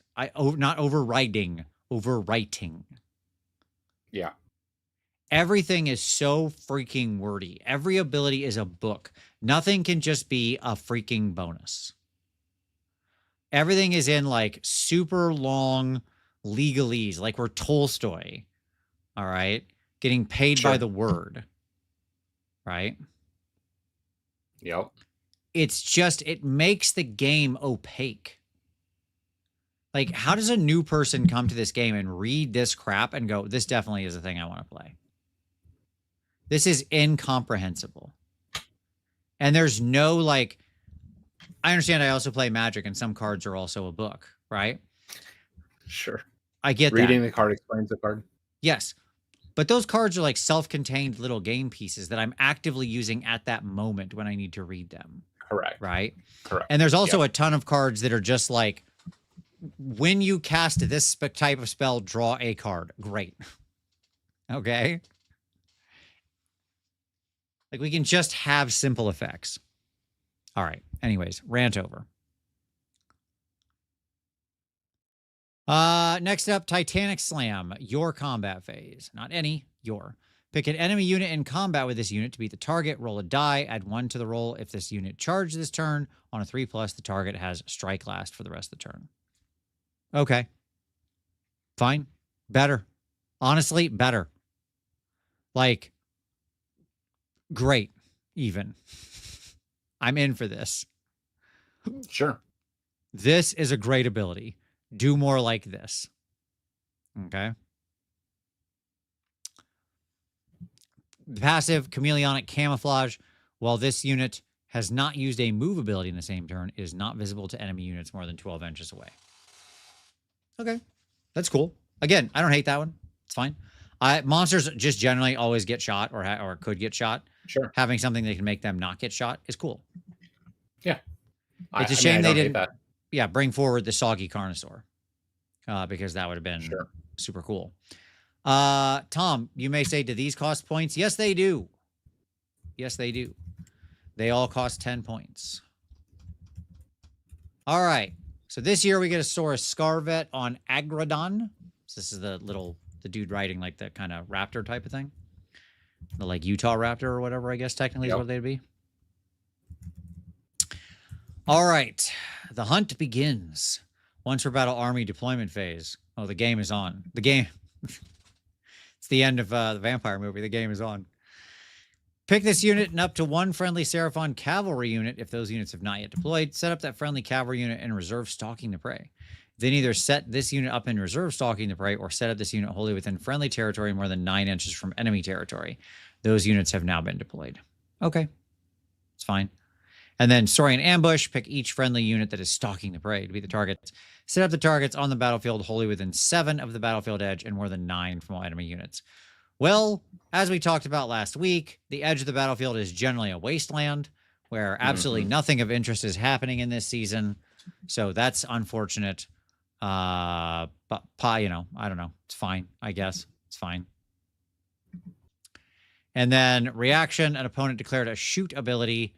This unit can use this ability even if it is in reserve. Pick each friendly unit that is stalking the prey to be the targets. After that shoot ability has been resolved, set up each target on the battlefield more than 9 inches from all enemy units and within 18 inches of the unit that used the shoot ability. Then you can spend up to 3 rage dice. If you do, keep reading words. If your opponent's fury level is lower, increase it. Each target can then move up to X inches, where X is the number of rage dice spent. It has to be closer to that unit that did the shooting. Then for the rest of the turn, each time a target uses a charge ability, it must end that charge move in combat with the unit that used the shoot ability. Okay. So here's how I get onto the battlefield otherwise. This is the most possible words I've ever seen for actually a pretty decent ability. Okay. Okay. Make it simple. Sure. Like, it's fine. Basically, it means you can pop out 9 inches away and end up 6 inches away from a unit that shot. Right? In the enemy shooting phase. That's a weird timing for you to show up with an entire unit of Agrodons. That's a scary unit to suddenly be 6 inches away. That's true. But you are 6 inches away suddenly from that shooting unit in the enemy phase. But 6 inches is pretty counterchargy. Yep. Right? Yeah. Bobby 3000, unfortunately, yes, you missed Stormcast. But what did we decide? We decided spicy on Stormcast. It was fun. I mean, borderline. You didn't miss much. Yeah. Right. So, yeah, I mean, it's like, this is a very strong ability. Again, I just hate that it took a freaking novel, right? Yeah. It was the best of times. It was the blurst of times. Stupid monkey. All right. So at any rate, next up, the Slaane's Star Master. Oh my God. They get the most complicated scrolls. All right. Great. New Slaane. He's got his thing. Whatever. He's got his wheel. Once per battle army deployment phase. Cometary alignment. Pick a battle round. At the start of that battle round, set you and your opponent's fury levels to 7. Then at the start of the battle round after the one you picked, you set you and your opponent's fury levels to 1. Amazing. Absolutely amazing. Celestial Unmaking on a 7. Pick a visible enemy unit within 12. Then make a casting roll until the start of your next turn. Other than the companion weapon abilities, they don't have any effect. I'm glad to see that this is like a thing we're just stapling on everywhere now. I love how we figure out a new rule and then just use it. Forever. It was like shut off ward saves were all the thing, right? And then after the shut off ward saves, now it's whatever. Now it's other than companion, they have no effect. Just like it's really fun to just see that on every army with no care of a color pie or anything like that. It's great. It's great. Anybody just has this now. Next up, Arcane Oriole.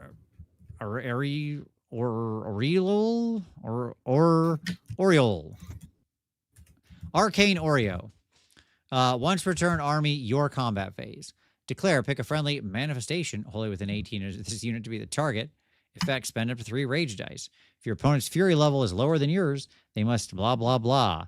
Then for the rest of the turn, add X to the damage characteristic of the target's melee weapons, where X is the number of rage dice spent. Amazing. Okay. So you can... The Arcane Oreos didn't really taste like magic. Yes, exactly.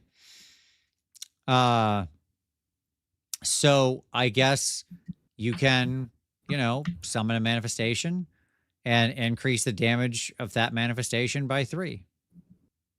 Okay. That's kind of fun, actually. I don't hate that. It's weird.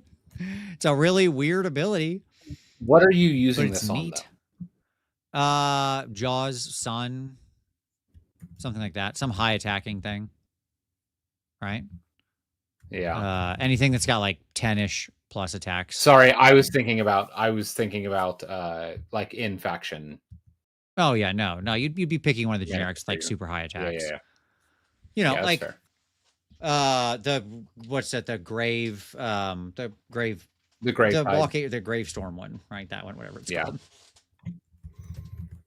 Yeah, any of those would be perfectly like great targets. Like honestly, the Purple Sun would be an amazing target for this, right? Because he's crit mortal, and would go to like damage 4. Yeah. Quicksilver Swords are also crit mortal, and they're like what 12 attacks base or something like that. They're a huge number of attacks. Yeah. Let me look. I'm gonna look up the swords real quick. Let's do that. Swords.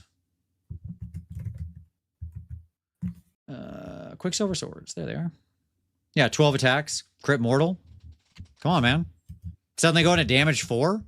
That's pretty good. It's like legitimately not bad. Are they on 3s or 4s? 4s to hit, but who cares? You're just swinging for 6s. Yeah. Okay.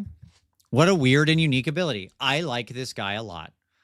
I love the Fury level thing. This is like one of the few times I read a Fury level thing that I actually like because it's funny, right? It's just like battle round 1, we both got 7 or whatever. I'm just not worried about place of power. I can do other stuff with my place of power. Like I'll get bonuses to cast and crap, right? Whatever. Yeah. At any rate, I don't know. I don't know that he's better than the base guy, but he is funny. The Aqshy, the spicy Slaane Star Master is 230 compared to the normal Slaane's 260. The spicy Scarvet is 130 compared to what is that guy? Where is this idiot? Why can't I find him? There he is. He's 140. So apparently they're both downgrades, at least as they see them. Yeah. Oh, that's true. You can't. Wait, do swords still have that? That's right. Yeah, ward rolls cannot be made. Yeah, that's right. The swords are a great target because you don't get ward rolls for the swords either. So 4 damage Crit Mortal Swords coming out with no ward saves. Yeah. Yeah, that's pretty good. All right. Seraphon new book win. I mean, assumingly soon. I would assume there's like, we got what, like 3 armies left? Fire Slayers, Seraphon, and Sons, all of which I would expect, you know, basically before probably October. So. Oh my God, we're not even out of order yet. All right, Cities of Sigmar. Good God. Okay. You know what we could do? What's that? Just do this. Could be the order episode. We're gonna be here for 4 more hours. You know that, right? We're gonna get through as much as we can. I really wanted to do all of them. I mean, order is the big one. It gets easier as we go. We'll see what we can do. Sure. All right. Heroic traits. 4 cities. First off, Pious Veterans. Each time you pick targets while declaring a prayer ability used by a friendly City of Sigmar priest, if this unit is eligible to be picked, you can pick it to be an additional target. Okay. Neat. Like, yep. Fine. Sure. Yeah. Opponent declared a charge ability for a visible unit within 12 inches of this unit. Bristling Attitude. Spend any number of rage dice. If your unit's fury level is lower, blah, blah, blah. Then roll X dice, where X the number of rage dice spent. For each 3+, subtract 1 from the charge roll. Okay. Sure. I mean, making an opponent fail a charge is very powerful. Of course it is. Right? Yeah. And then, like, that, it's not that, like, a 12-inch bubble around somebody in the middle of the table is not terrible. This is actually a pretty great use of rage dice. And again, it doesn't reduce your fury level. Right? Yep. So, and you can spend any number, not just 3. You can just blow all 7 and -7 their charge. Like, congratulations, loser. You're not getting pretty good. It's pretty good. And then your hero phase, Cosmopolitan Leader, pick up to 3 visible friendly non-war machine Sigmarite units, wholly within 12 of this to be the target. Spend 1 rage dice for each target. If your opponent's fury level, blah, blah, blah, then +1 to wound for all of their combat attacks. It's fine. It's fine. Perfectly good. Oh, we didn't say if Seraphon was spicy. Yeah, Seraphon's spicy. Yeah. 2 good monster abilities. 2 fun scrolls, even though I think they're probably a side grade at best. But it's fine. Decorations for Valor. So this is obviously your Cities of Sigmar units.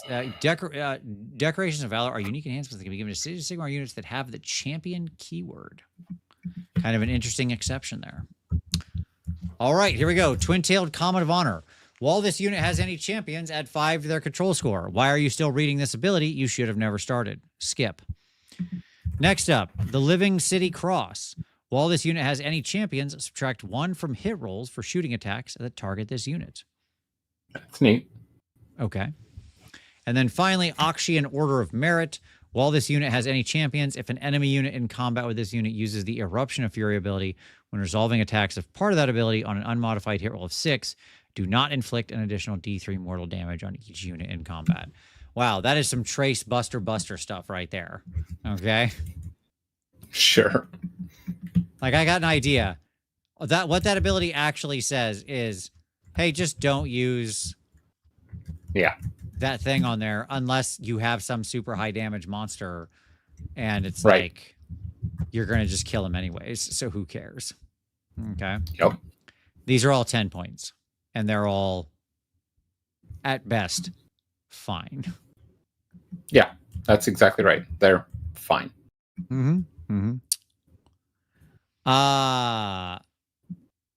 So,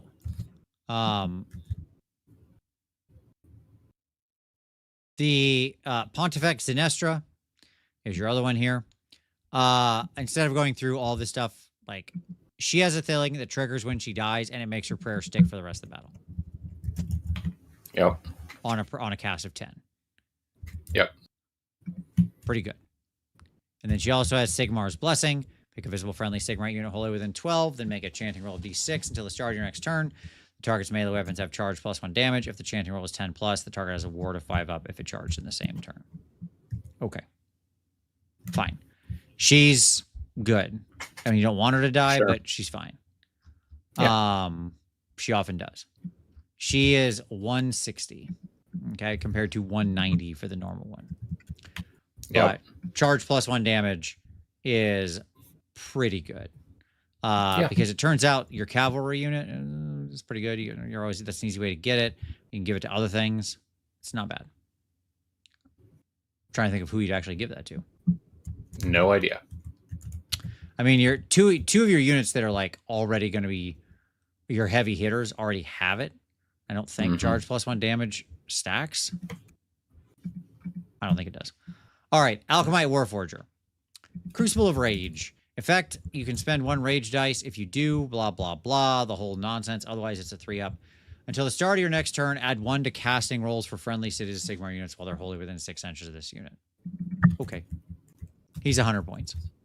Cool. Tom, what do we rate cities? Spicy or mild? I mean, mild. Okay. Like, what here is actually shifting the game for you? The charge thing. Okay. I guess. I mean, that's playable. it. I think the charge thing is so strong. I think it's crazy strong. I think it's like game-winning strong. Okay. They go to charge with their hammer unit. You -7 their charge. That unit is now sitting flat-footed with its butt hanging out in the wind, and then you charge it and kill it. Yeah. Are you sure that, like, is that okay? Okay. That's fine. I can see that. I mean, I think most of the rest of the stuff in here is kind of crap. Honest answer. I think the Alchemite Warforger is fine. He's fine. Yeah. It's a really small bubble. He's at best fine. But I think that charge ability is crazy spicy. That's so unique and so strong. I mean, like, I hate to give it a spicy off of one ability, but if it's like a really good ability that wins games, okay. No, it's true. It's true. I agree with that. All right, Caradron Overlords. We need less order armies. Can we retire a few of these? Let's just cut some of these, you know? Do we need them? Because there's going to be Fire Slayers up after this. I know we haven't touched them yet. All right, here we go. All right, Tom, you know KO. Here we go. I do. Artifacts of Power. Okay. Persistent Drill Bill. Your hero phase. Pick a visible enemy unit within 12. So bad timing, bad range. But all right, what do we get? Roll a D3 on a bad D3. You get to inflict an amount of mortal damage equal to the roll. And if the target starting size was 1, they get -1 to hit. This is crap. Right? Yeah. I don't know that I'm taking this over any of the other artifacts. Don't forget, KO has the ability to take 2 artifacts, and one of those artifacts can move around. But I don't think that this one makes that list. Not making the cut, right? No, like, I can imagine a world. Let me say it this way: I can imagine a world if they have a centerpiece, like a big stompy centerpiece. It's like you're regularly going to have a foot hero standing near ships being teleported around, right? Sure. And I can imagine a world where I have a foot hero and they have a big centerpiece, big scary stompy monster, and this has a 66% chance to give a -1 to hit. Sure. Right. It's not terrible, but I just don't see myself using it compared to the other artifacts of power that I might be taking. Right. Yep. Once per battle, any combat phase, experimental Aether powered ejector rig. Effect, remove this unit from the battlefield and set it up again wholly within 3 inches of a friendly sky vessel or Zontari Endrin dock and more than 9 inches from all enemy units. I mean, this actually seems legit great. Right? You'd think that. Why is it bad? That. I would think that. Because in this season we're playing on a Warcry board. Yeah, sure. I understand that. But like, I don't want my hero to die, and I get to use this before fight abilities, so I just leave. It's not even a roll; it just happens. It's fair, and like it's fair. If I could just be behind, like, it shouldn't be that hard to get out of 9. But again, like, we have like no ward save tracer rounds and other items, like other like good items. Sure. In the like in the actual decision pool. Okay. And so like the answer is maybe, but the question is who are you using this on that you need to keep alive? I don't know your heroes enough, but I assume you have some hero you want to keep alive. I mean, most of the time, like either the hero wants to be in combat, or the hero wants to be humping a ship. And if he's humping a ship, you don't want him bouncing away from the ship. Sure. Right? So like maybe is the answer. Like I could imagine a handful of uses for this. But like if it were on a, let me say this. If this were on a much wider board, right, where we were having objectives all over the table, I would be 100% down for this. But because of the actual meta that we're moving into with these scenarios, I am like tepid on this ability. Okay. Fair enough. And the last one is dumb. So there we go. Skip. It's really dumb. None of these cost points, which is not surprising. Sure. Article references can be given to non-hero Kharadron overlords infantry units. Okay. Yep. Article 15.4 effect: add 1 to hit rolls for this unit's combat attacks that target an enemy unit that has fly. Add 1 to wound rolls for this unit's combat attacks that target an enemy unit that does not have fly. Okay. +1 to shoot flyers, +1 to wound walkers. Once per battle, enemy charge phase. Article 2, Amendment 2. Declare, if this unit has not charged this turn, pick an enemy unit that has that charged this turn and is in combat with this unit to be the target. In fact, the target's attacks cannot score critical hits for the rest of the turn. Treat them as regular hits instead. Actually quite potent in many cases. So not bad. And then Article 25.6. Effect: friendly Kharadron overlords heroes have a ward of 5 up while they are within this unit's combat range. I quite like this. Sure. All of these are 10 points. You don't do anything, and you're just near that 20-man Arco unit or whatever. Sure. Right? Or the 10-man Thunderer unit in the back, and all of your heroes have ward saves. Yep. Because it's all your heroes, which is crazy. Yep. All right. I quite like that. Cool. All right. We got the Null Chemist and the Endrin Riggers. The Null Chemist, he's got a customized Null suit. This unit can use Unbind and Banish as if it had Wizard 1, and add 1 to the number of dice rolled when making unbinding rolls and banishment rolls to a maximum of 3. And then Diligent Researcher, each time your opponent spends any rage dice as part of the Eruption of Fury ability, after that ability has been resolved, if this unit is not in combat, it can move up to X d6 inches, where X is the number of rage dice spent. It cannot end that move in combat. Okay. Fine. Yeah, it's fine. 3d6 inches is fun. Like an end of turn move. Yep. It's fun. And then Endrin Riggers. We're working here. Hey, we're working here. I don't know if Kharadron overlords are like Italian, but they should be. Until the start of your next turn, if this unit has not charged in the same turn, use the following cumulative effects applied depending on their fury level. At 1+, the unit's Aethermatic Saws have crit auto wound. At 4+, they get a ward of 5 up, and at 7, they get 1 to the damage characteristics of their melee weapons. So the little Aethermatic Saws become damage 3. The Endrin Riggers are 140 points compared to the normal 100 points. So obviously they see these as way better. Remember, it's pretty easy to get to 7 rage by the top of 2, realistically. Yeah. It's not hard. Yeah. So, you know, that's a good combination of abilities, right? Yep. And then your Null Chemist is 200 points compared to the normal Null Chemist 120. So again, what a difference. These are way more expensive. Yeah. I really like the new Null Chemist. I don't know that I like him at 200. 200 is a lot.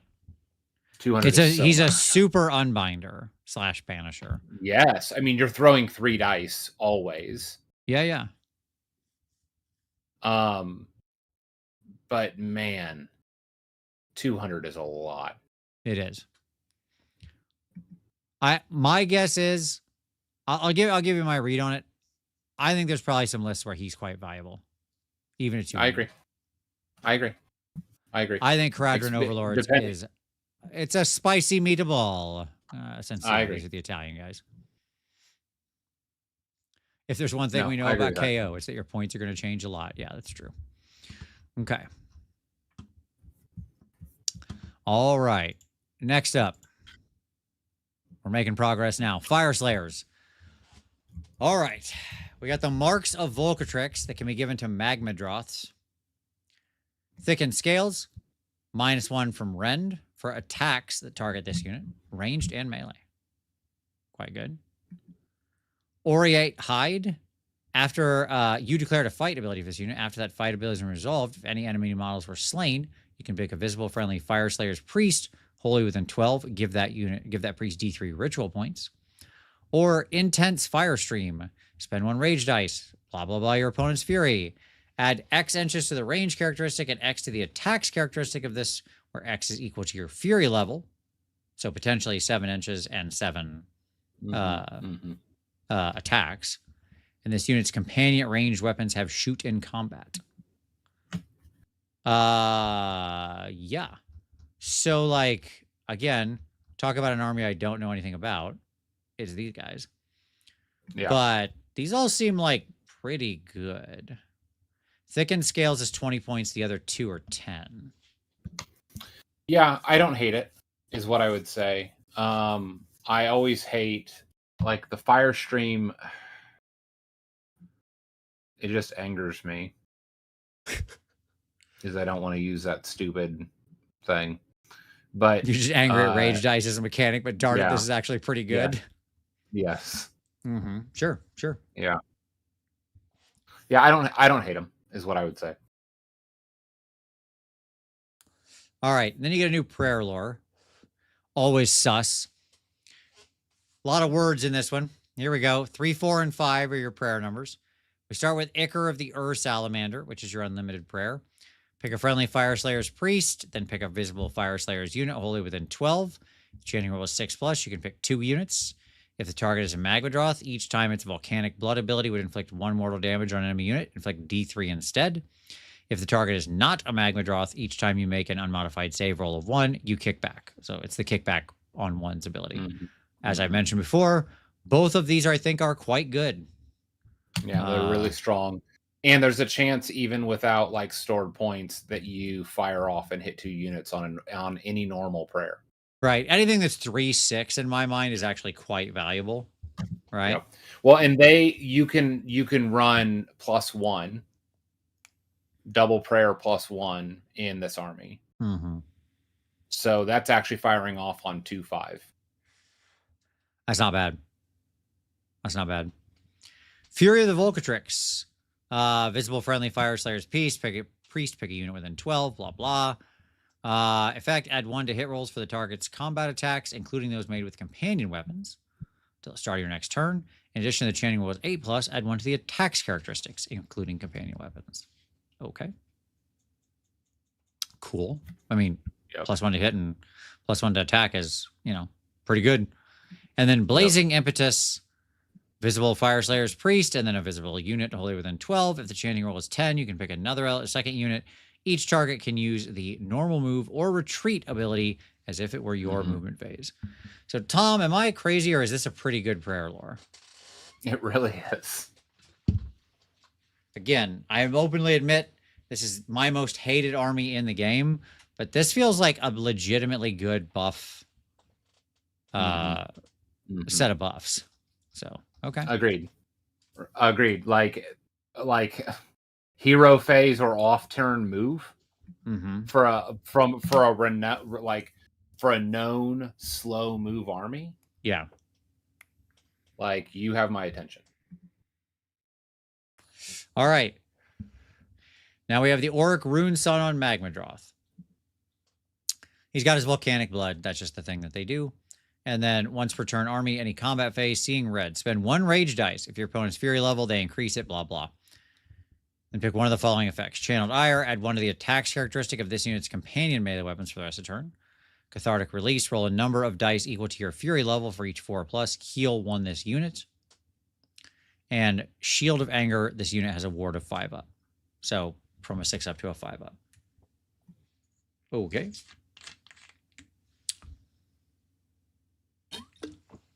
Fine. I mean, I hate it, but it's fine. Sure. Like, again, it's a stupid rage dice. Sure. I don't want to play the mechanic. I understand. Deployment phase, but it's not a good, like some of the rage abilities we've seen, I'm just like, skip, who cares? But, Yeah, I like know. this one's actually pretty decent. Because like the big heal, realistically, you're healing 3 or 4 health there if you pop that off. It's which is, I like weird timing heal happening in the combat phase before they swing. Pretty good. Yep. And or just moving your ward up one is obviously quite good. All right, Fire, Blood, and Vengeance, deployment phase. Pick a friendly Auric Runefather on Magmadroth on the battlefield to be the target. Add 1 to the damage characteristic of this unit's melee weapons, including companion weapons, while the target is in combat, damaged, or destroyed. Okay. Which is the same from the last season. Yep, that's Like our carryover piece. Yep. And then the other thing is just battle damage. So there you go. Okay. And then the Vulcan Flame Seekers. They got a fiery disposition, Tom. See how easy it is to write these words? Okay, here we go. Once per turn army, your hero phase, effect spend 1 rage dice. Increase your opponent's fury level, blah, blah. Vigor of the Salamander. Add X inches to this unit's move characteristic, where X is equal to your fury level. Okay. Add X to this unit's control score, or add X to the attacks characteristic of this unit's Ember Teeth. The little guy. The little guy gets a bunch of extra attacks. Yeah.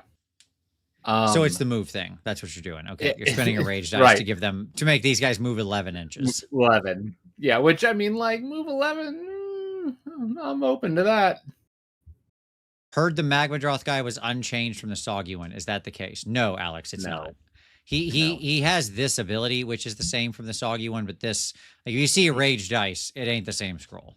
He traded the Calamitous Clash, the once per turn army combat phase, like do mortals on a 3+ roll a dice for each model in the unit and roll, blah blah blah blah, which was like a huge damage output value for the Soggy scroll. Yep. Compared to this rage one, which is it's better. It's good-ish. Possible Cabbage says, I want to give the little guy 7 more attacks. Sure. Yeah. Go nuts. Yeah. The Rune Sun on Magmadroth is 330 compared to the normal Rune Sun on Magmadroth's 240. And the Flame Seekers are 160 compared to the normal guy's 150. I mean, I don't know that I'm running that scroll for a 50 or a 33% point increase. Oh, for the 240 Sun, you mean? Yeah. Yeah, sure. 240 to 360 or whatever. 330. So it's 90 points more. Yeah, not insignificant. Which is huge. It's basically a unit because you have 100-point units in like your Hearthguard, your Berserkers. But oftentimes you're running multiple Magmadroths. And so the problem is that, like, this is going to get multiplied out if you're running more than one of this guy. That's the problem. Sure. And only one of them can see red, of course, right? Like, yes, the Fire, Blood, and Vengeance is on all of them, but the seeing red is singular. Okay. Spicy or mild, Tom? Where are we going? I mean, if for the lore alone, like, because there's no cost there, I think it's spicy. Yeah, I think the Marks of Volcatrix are pretty good. The Prayer Lore is pretty good. And honestly, I don't hate the little Flame Seeker dudes. Like, having a unit in this army that can, like, move 11 is not terrible, honestly. It's pretty cool. So, I'm saying spicy. All right. Yeah. Order will never end. Sylvaneth.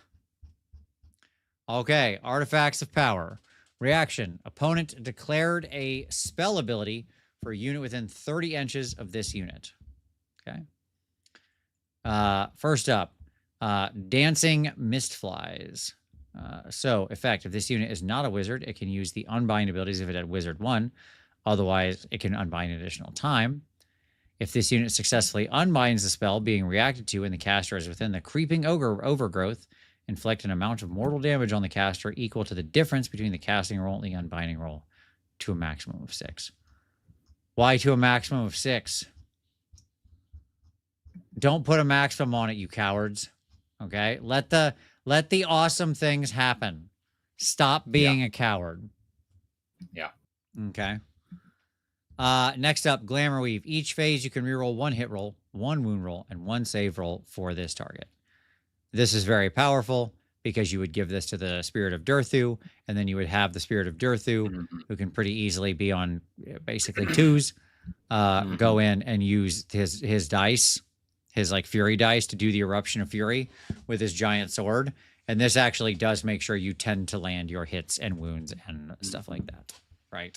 So it's and because you're in the end of turn, this is active again, even if you used it in the combat phase, right? It's one of the few really good uses of Eruption of Fury. Okay, and then end of any turn, Amulet of Resonance. If this unit used the Eruption of Fury ability this turn, or you spent Rage dice as part of the fight through the Pain ability when resolving the damage sequence for this unit this turn, give 1 ritual point to... No, stop. Skip. Okay. Aspects of the Deep Woods. Non-hero, non-monster Sylvaneth units. Boo. Boo that I can't give stuff to Tree Lords. All right. First one. 2 inches to move characteristic while it's wholly within the creeping undergrowth. Okay, great. Aspect of the Ironbark. When resolving the damage sequence for this unit, if you spend Rage dice as part of the fight through the Pain ability, you can reroll any of the dice that determine whether damage points are removed from this unit's damage pool. After this damage sequence has been resolved, if you rolled a total of 10 plus on those rerolls, this ability has no effect for the rest of the battle. Okay. Sure. And then once per battle reaction, you declared the Endless Growth ability, aspect of the Heartwood. If this unit is wholly within the creeping overgrowth, for each target of that ability that is wholly within 12 inches of this unit, you can pick one of the following effects. When resolving that ability, roll a d6 for each target instead of a d3. If the result of another ability would heal you 3 instead of blah, blah, blah, you heal 6 instead. If the target is Kurnothi, instead of rolling a d3 and picking one of the effects of that ability to apply to it, you can return 1 slain model to the target unit. Okay. Cool. I mean, you know, regrowing Kurnothi is pretty cool, so that's fine. But I don't I'm not super in love with any of these, although 2 inches on your bug units isn't terrible, honestly. It's they're already very fast. Making them even faster is pretty crazy. So that's fine. I should state here that Glamour Weave, the really good one, up in the Artifacts of Power, costs 20 points, because of course it does.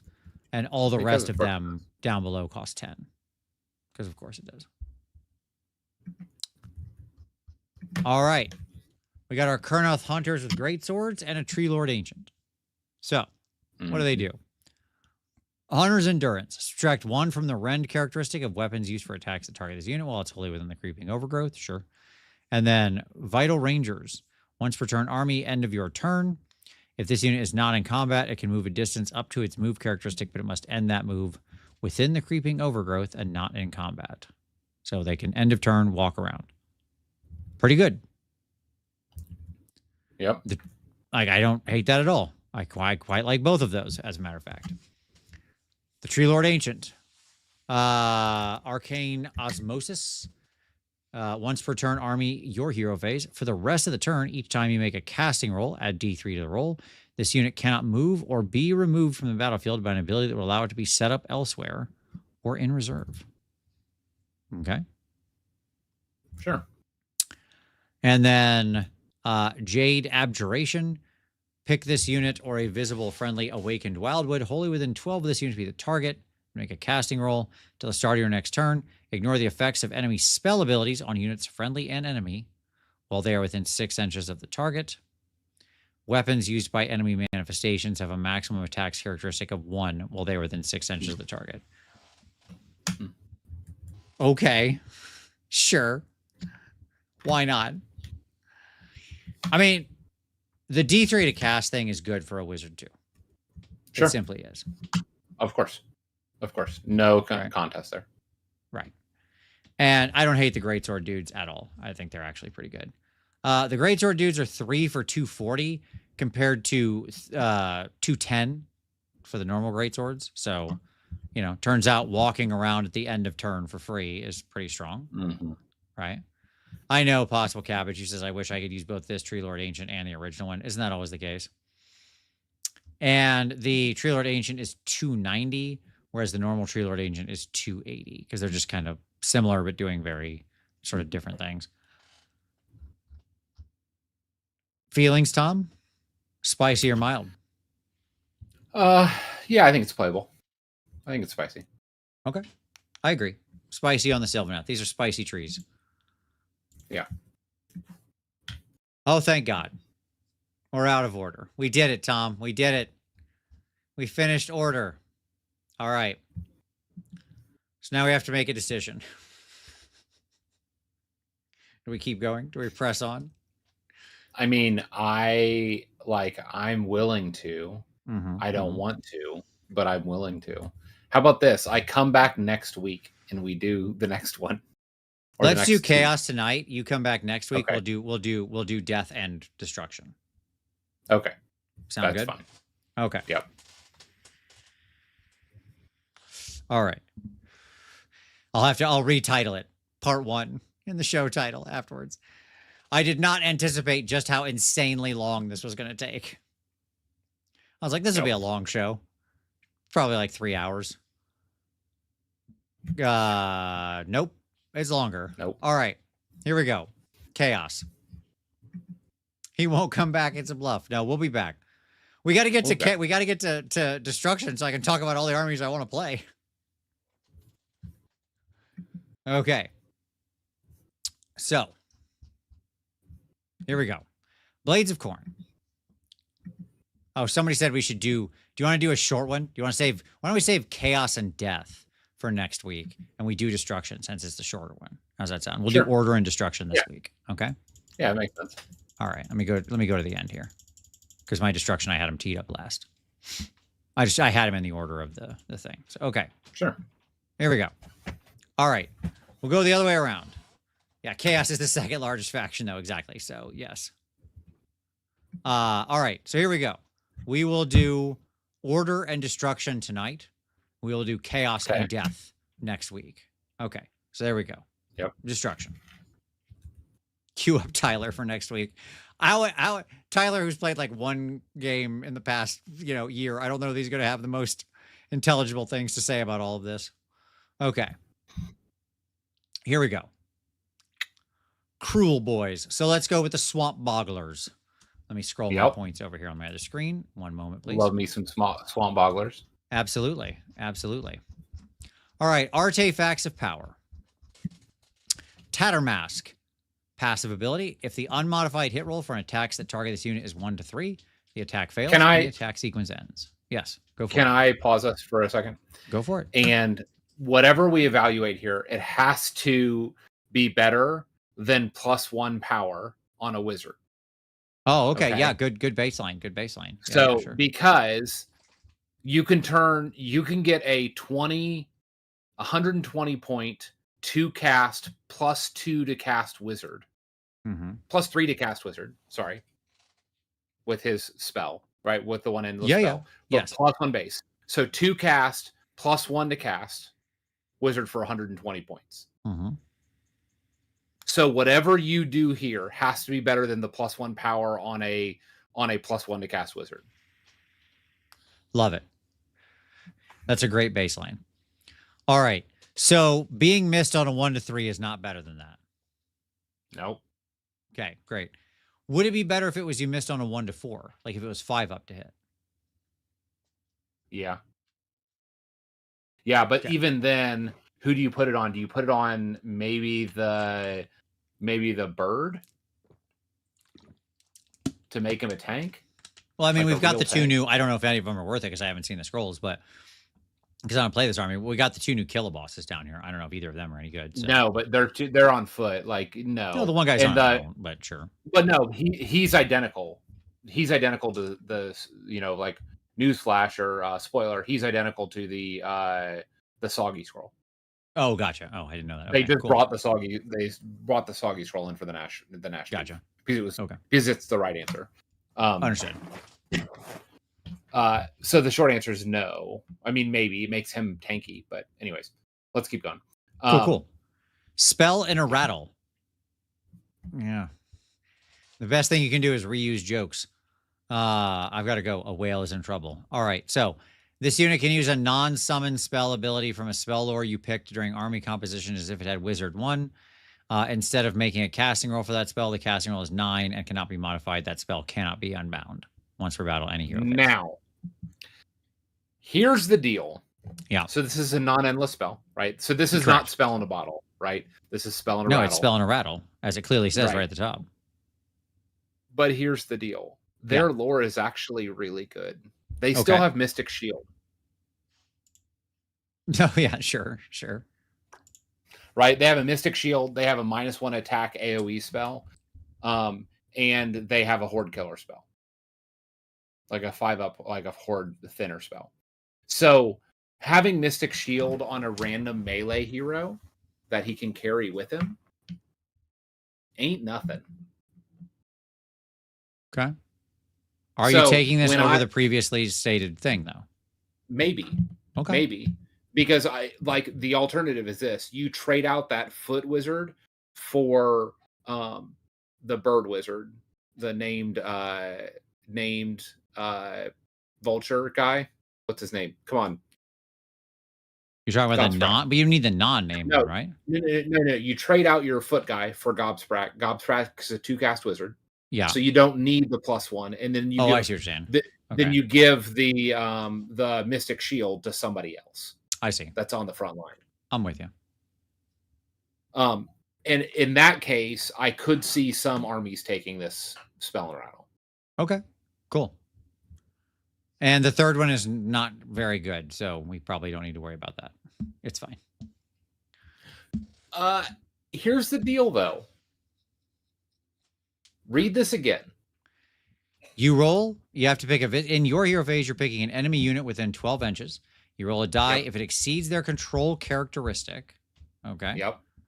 Then you inflict an amount of mortal damage on the target equal to the roll, which is fine.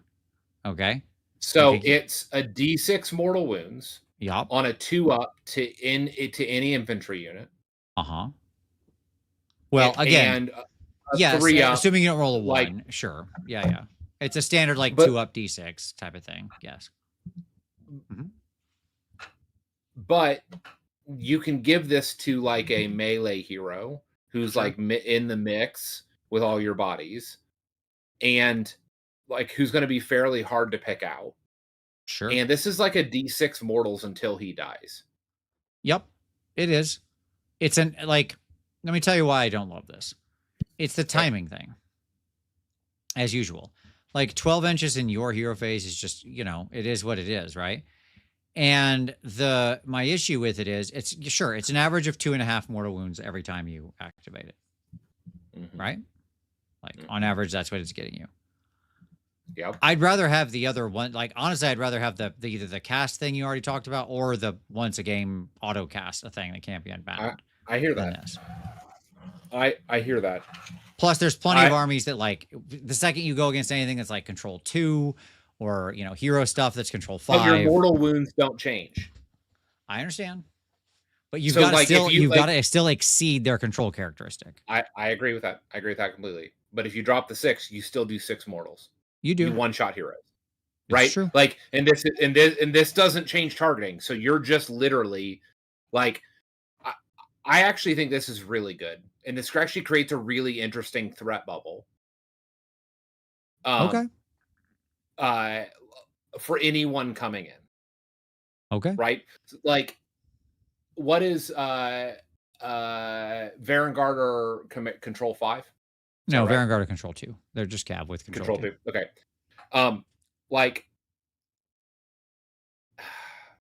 What I would say is this. You have a 33% chance to snipe a Varangard, assuming they have no ward. I think there's a conversation here, is what I would say. Okay. Right? I hate effects like this just because of the timing on it. It always ends up working against me. I hear that. I never get the value out of it.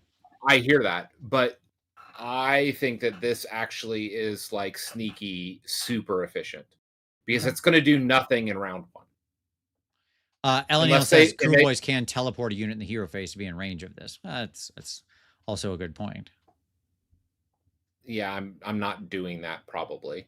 How are you teleporting in the hero phase? The sneaky thing is in the movement phase. Oh, well, there you go. I don't know the army well enough. I'm trying to think through how they're doing it. Do they have like a spell teleport? Nope, they do not. Okay. Again, this is not my army, so I don't know. Yeah. Anyways, all of that to say, I think that there's a conversation here. Okay. It's interesting, and it's tech that is actually, like, again, it's not going to do anything in turn 1, but turns 2 through 5, because the reality is that your foot heroes are the least threat on the board. Sure. For what you're bringing to what you're bringing to this fight. Tom, they said that ability you were referencing, the dirty trick, was updated to be the hero phase. They changed the timing on it. Oh, I must have missed that. There you go. Sneakin' got moved to hero phase. But you can't sneak a hero. You can only sneak a unit. Last I checked, unless they changed those rules as well. Do not know.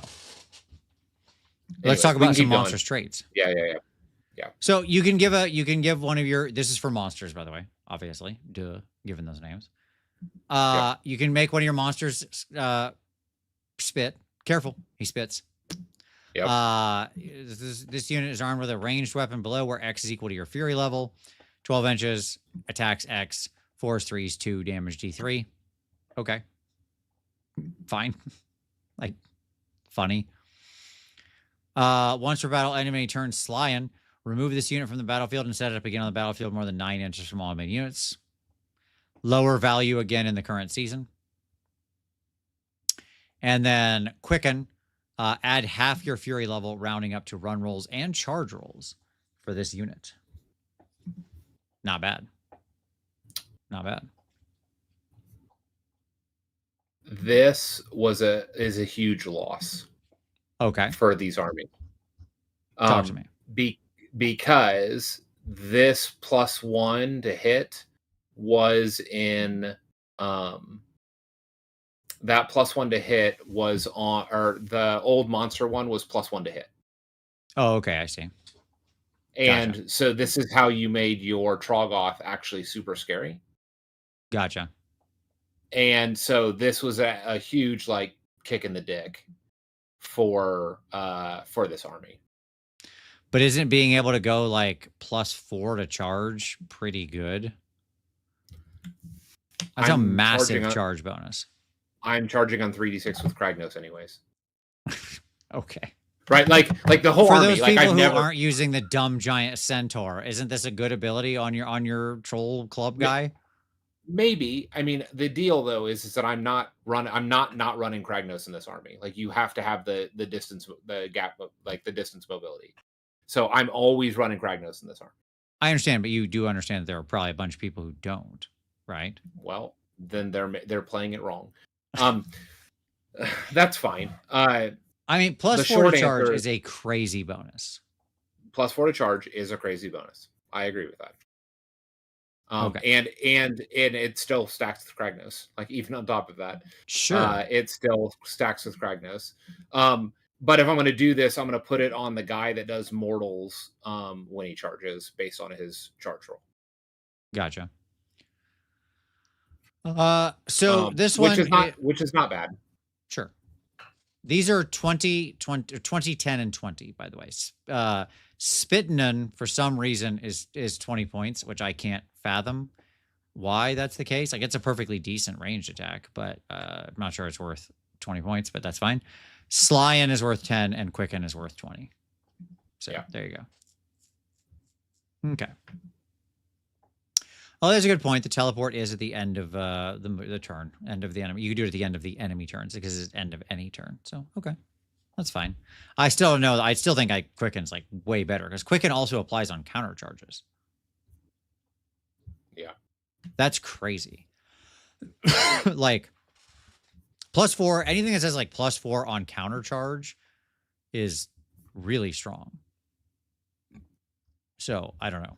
That's my read. Yeah. Again, I don't play this army, but I know how good countercharging is, and Right.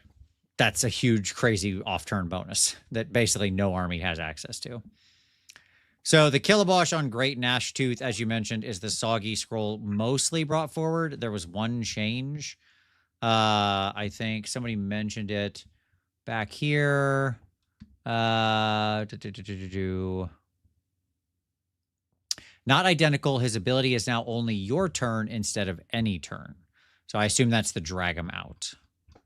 The drag him out is once per turn army, your combat phase. Other than that, he's just a soggy scroll again.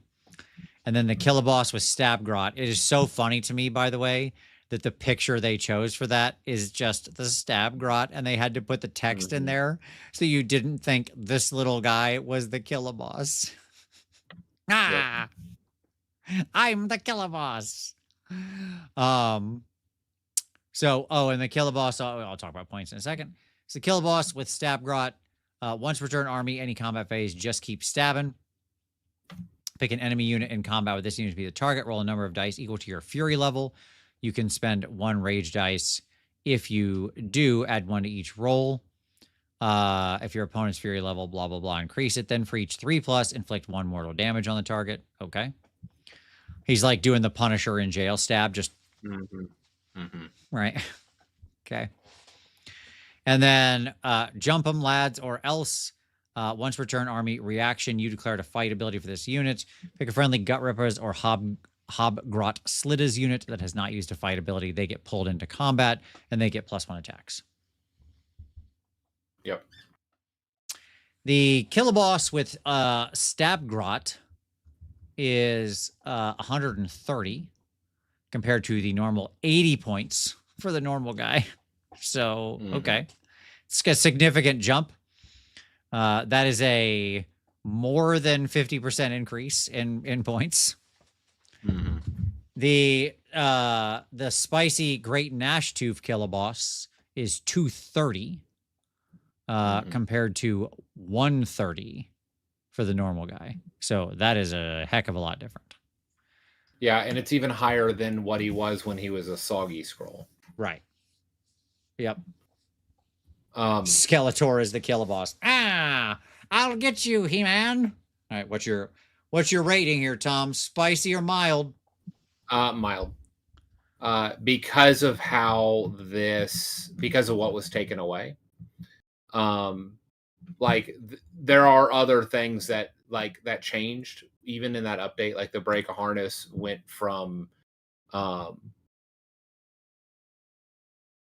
no, that stayed the same. Anyways, all of that to say, I was not impressed with these changes. The +1 to hit was the thing, right? That was the monster ability. And as was pointed out, even utilizing the +4 to charge on the Vulture, that was the unmodified roll, so it wouldn't even work with him. And so I just to me, this was the changes were either taking too much away or too costly for what they're giving you, because even the soggy Killaboss is not as good as it was. Okay. And more expensive. All right. Yeah, that's what I'm saying. He's too expensive. Yep. So lame. Okay. Let's go to Sons of Behemoth, who are also hopefully getting a new book sometime soon that doesn't suck. Let's find out. Who knows? Could be. It could happen. Rumors, maybe we'll get a new lady giant. It could happen. All right, so we got 2 things here. We got Cracked Heels. Cracked Heels are unique enhancements that can be given to Man Crusher Gargants. Sad trombone noises. Womp, womp, womp, womp. Okay. A unit can only have 1 Cracked Eel. Okay. So here we go. First of all, that boy's not right. Your hero phase. Roll a die. On a 5-up, this unit can use a prayer ability from the prayer lore you picked during army composition as if it had priest 1. But instead of making a chanting roll for that prayer, the chanting roll is 5 and cannot be modified. So basically, he gets a prayer every hero phase, but he doesn't build points. It's just on a 5-up, the prayer happens. But he can never access the bigger versions. Right. What do you think about that? I don't hate that. Honestly, I don't. Like, it's fine. Because you're often shoehorned into taking broad. Yep. Just to get at the priest, right? Having just a funny little guy that gives you a 33% chance to like fire off your prayer lore or whatever is pretty funny. So, okay. Up for it, this unit's melee weapons have charge +1 damage and always on guard. This unit has ward 5 up while it is wholly within 12 inches of and visible to a friendly Mega Gargant. These are all fine. They're all 10 points. Like, it's cool. Man Crushers are, you know, yeah, new Lady Giant and new Man Crushers are the rumors, yes. And I hope that is true for both. God, do we need new Man Crusher sculpts? Good Lord. At any rate, these are fine. These are fine. Like, I don't hate any of these. All of these are perfectly valid. So that's fine. Yeah. Then you've got a new prayer lore, Broad's Bellows. Now, I like the base prayer functionality on Broad. It's really not bad. So like, okay. But it's just like it's just his thing. You don't really have this kind of functionality, so that's cool. Broad's Bellows. So this isn't actually a choice in the same way. You understand what I'm saying, Tom? Like, you don't actually normally have a lore. You have like what Broad does, which you would still, if you took Broad, you would still have. So this is just additive, effectively. Yeah. Okay. 3, 4, 5 is your casts. So your hero phase, Rock Bottom, pick a friendly Sons of Behemoth priest to chant this prayer. Pick a visible friendly Sons of Behemoth unit wholly within 12, blah, blah. Chanting roll with 6+. You can pick another eligible one. Ignore the effects of battle damage, and each target has a ward of 6 up. Okay? That's money. That's super money. You're so money you don't even know it. Like, the fact that you can nail 2 units on a 6 on a regular roll is incredible here. Again, the little guy can never get the second target, but this is your unlimited prayer. Right. Being able to handle, like, wards on Mega Gargants is incredibly meaningful. Yes, it is. It definitely moves the needle. Yes. The Terrible Toes on a 4-up. This one targets enemies within 18, so good range for that. That's what you want. Anytime I see target enemy within 12, I'm angry. If I see target enemy within 18, I'm happy. It's really that simple. At any rate, roll a die for each model in the target unit. If the chanting roll is 8+, add 1 to the roll for each 6+ mortal damage. If any enemy models are slain, have the target's move characteristic. It's fine. Like, to the fact that you've got to get up to the 8+ to make it an actual horde thinner, right? None of these are horde killers. But like 6-ups just don't do a lot. They just don't. Having the move is fine, but you have to actually kill something. And what you want to have on is like a cav unit, and you ain't killing a cav. You're not dropping anybody when you're doing it on a 6-up, right? And then Vocal Tectonics. Pick a friendly Sons of Behemoth priest, then pick a visible enemy within 12. See, now I'm angry again. It's just that easy. If the chanting roll is 10+, you can pick another eligible. You can pick a second unit to be the target until the start of your next turn. Each target has strike last. Okay. Cool. Just make it 18 inches. Stop trying to balance spells like that. Like, they shouldn't. If you're balancing the spell on its usability to where it's just frustrating because you're always out of range, that's bad balance.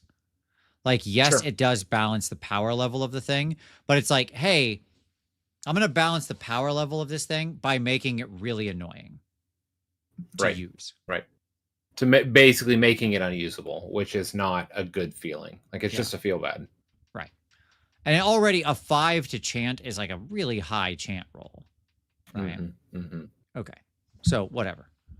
And then all the cracked said that. All the cracked heals cost 10. The prayer lord doesn't cost any points. Then you have the Gatebreaker. So the old Gatebreaker. He's got his battle damage, he's got his long shanks, he's got his Son of Behemoth, all the standard crap. And then once per battle, your hero phase, it's going down. It's going down for real. It's going down for real. Okay, cool. Until the start of your next turn. This unit has a move characteristic of 46 inches.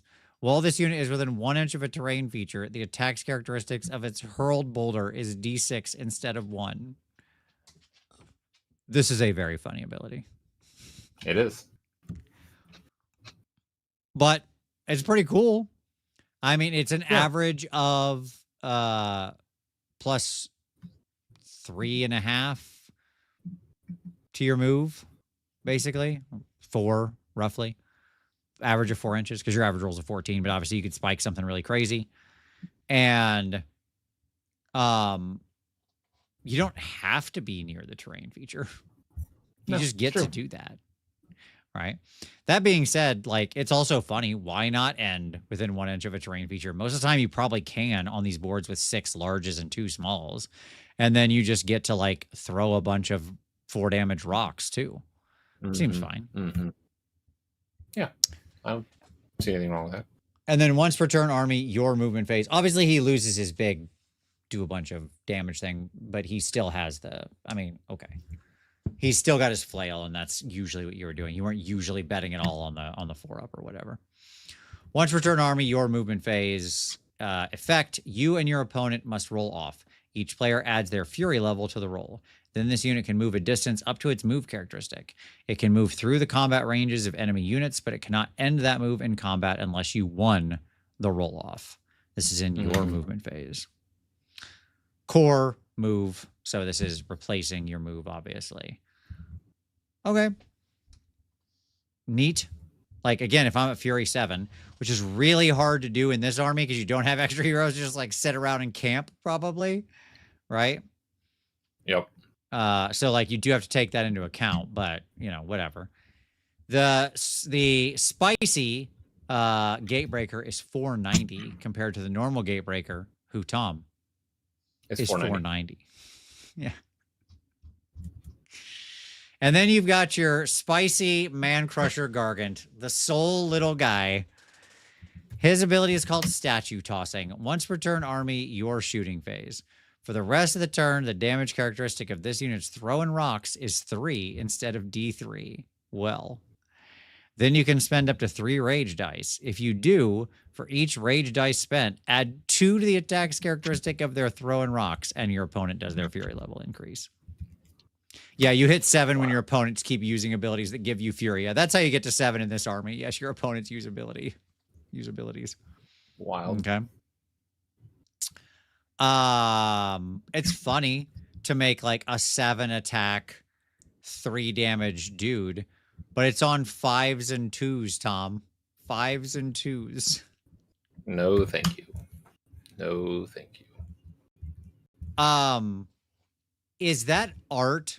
What is that art from? That art is really good. I love the heavy scarred Gargant. I have a question. I don't think I've ever seen. Maybe that art is in the Sons of Behemoth book and I missed it. I don't know. Somebody tell me. Does anybody know? Does that art exist in the Sons of Behemoth book, or like the existing one, or is that like the art for the new Man Crusher Gargant and what he's going to actually look like? He's got like the wide flat nose. He's got the scarification. You know, we've seen on the new ogres that they have this like heavy scarification. I wonder if they're not going to borrow that same aesthetic for these guys. So he's pretty sweet. Yeah. Like that would be a cooler look, admittedly. So, okay. But I don't know. It could be an old piece of art that I just don't remember. All right. Oh, sorry. Spicy or mild. I'm going to say spicy. I'm going to say spicy. Getting a prayer lore is cool. Like, that's it. We can just stop there. So, that's fine. Faction rules. Iron Jaws. Finally, I'm home. I'm home, Tom. I'm home to what I'm probably playing this season. I've decided my response to this overtly complicated season where we all get in a phone booth and have a fist fight is to play the guys with simple rules that want to get in a phone booth and have a fist fight. Okay. Yep. It's true. At any rate. Artifacts of power. So first up, we've got any combat phase, the Chimeric Mantle. Pick an enemy unit in combat with this unit to be the target for the rest of the turn. Subtract D3 from the attack's characteristic of the target's companion weapons while it's in combat with this unit. I was so excited about this ability until I read the word companion when I read this originally. Okay. Yep. So pigs. Uh-huh. Fun. Anyways, reaction. You declared the Ironjaw's Wa ability and picked this unit to be the target. Okay. So whichever hero you happen to have this artifact on. Sure. For the rest of the turn, add 1 to the attacks characteristic of companion weapons used by friendly Ironjaw's unit while they're wholly within 18 inches of this unit. Okay. Fine. Yep. Again, pig stuff. Just fine. Yep. But like, all right. We lost our old like soggy pigs. So if you're going to use normal pigs, you have like bad normal pigs. And then finally, your shooting phase, Weird Skulls. Pick a visible enemy unit within 18 inches of this unit to be the target. Effect, roll a die. If the target is within 12 inches of this unit, add a 1 to the roll on a 4-up. They take a mortal damage and -1 their power level until the start of your next turn. Okay. Wild. Just pegging that enemy wizard. Right? Honest answer, Tom, I don't love any of these, but I do love a pig-heavy army. So I'm probably taking the Horn of Shatusk because I do like playing pig-heavy stuff. And so it's just an extra bonus for them. And I don't really have an artifact in there that I love because I didn't tend to take the Rend one, which is what your normal pick would have been. Right? Right. And like, that's fine. I think that's probably about equivalent, like 1 rend on 1 attack of your Mega Boss on Maw Crusher. It's probably about the same of 1 round of all your pigs getting 1 extra attack. Yep. Okay. Charlie Z8J2I said, it's new. Oh, that piece of art. Maybe a hint of the new model. Okay, cool. I'm going to love it if that's the new model and they snuck in that Easter egg. I think that would be so cool if that's what they did. So I guess we'll see if we do in fact get those new ones. Next up, monstrous traits. Monstrous traits are unique enhancements that can only be given to monsters. Like every other time this has happened ever. Here we go. Biggin. 1 to rend characteristic of your companion weapons. Fasten. Does this have I read this. Tom, does this have no, okay, it's fine. Fasten. Once per battle, your hero phase. If this unit was not set up this turn, it can use the normal move ability as if it were your movement phase. So, okay. So you get your extra move. Like your old school Fasten classic, the thing we've had forever and ever and ever. And then lastly, Angrian. If you get charged, pick a visible enemy unit to be the target, roll a number of dice equal to your Fury level. Oh, my Fury level? Okay, I can stop reading. For each 3+, inflict 1 mortal damage on the target. So, okay, fine. Yep. Nope, I'll be taking Fasten. Thank you very much, and we're good to go. And or Biggin, one of those two. All right, we got 2 new scrolls here, Tom, and I was excited when I read what they were because I love Mega Bosses on foot, and I love Brutes. I love Brutes and Pigs. These are the 2 things I love in this army. It's the stuff that drew me in, right? Brutes and Pigs. I didn't need anything else. Yep. This is the winner. Big orcs and big orcs on pigs. That's a winning combo. Okay, that's your classic 2-piece combo right there. So, Mega Boss, get in there and wallop them. Declare, pick a friendly Ironjaw's unit wholly within 12 that was not set up this turn to be the target. I like all this not set up this turn exception stuff because of the Hand of Gork or whatever. A thing that I literally never do because I never take a spellcaster. So these rules just have extra words. I'm like, how would I even be set up? When would I do that? I don't have any teleports. I'm not taking that stupid spellcaster. He doesn't have any armor on. He doesn't belong here. If I could make a Mega Boss cast a spell, I would take that. Like if you gave me an artifact that says like a Mega Boss can now cast a spell, I would take that. So for the rest of the turn, when you use the Mighty Destroyer's ability, you can pick that friendly unit to be a second target. Okay. Cool. Fine. You get 2 Mighty Destroyers. Neat enough. And then once per turn army, end of any turn, you ain't going to show me up. If this unit used a fight ability this turn, spend 1 rage dice. Blah, blah, blah. Fury. Then add 1 to the damage characteristic of this unit's boss choppa for the rest of the battle.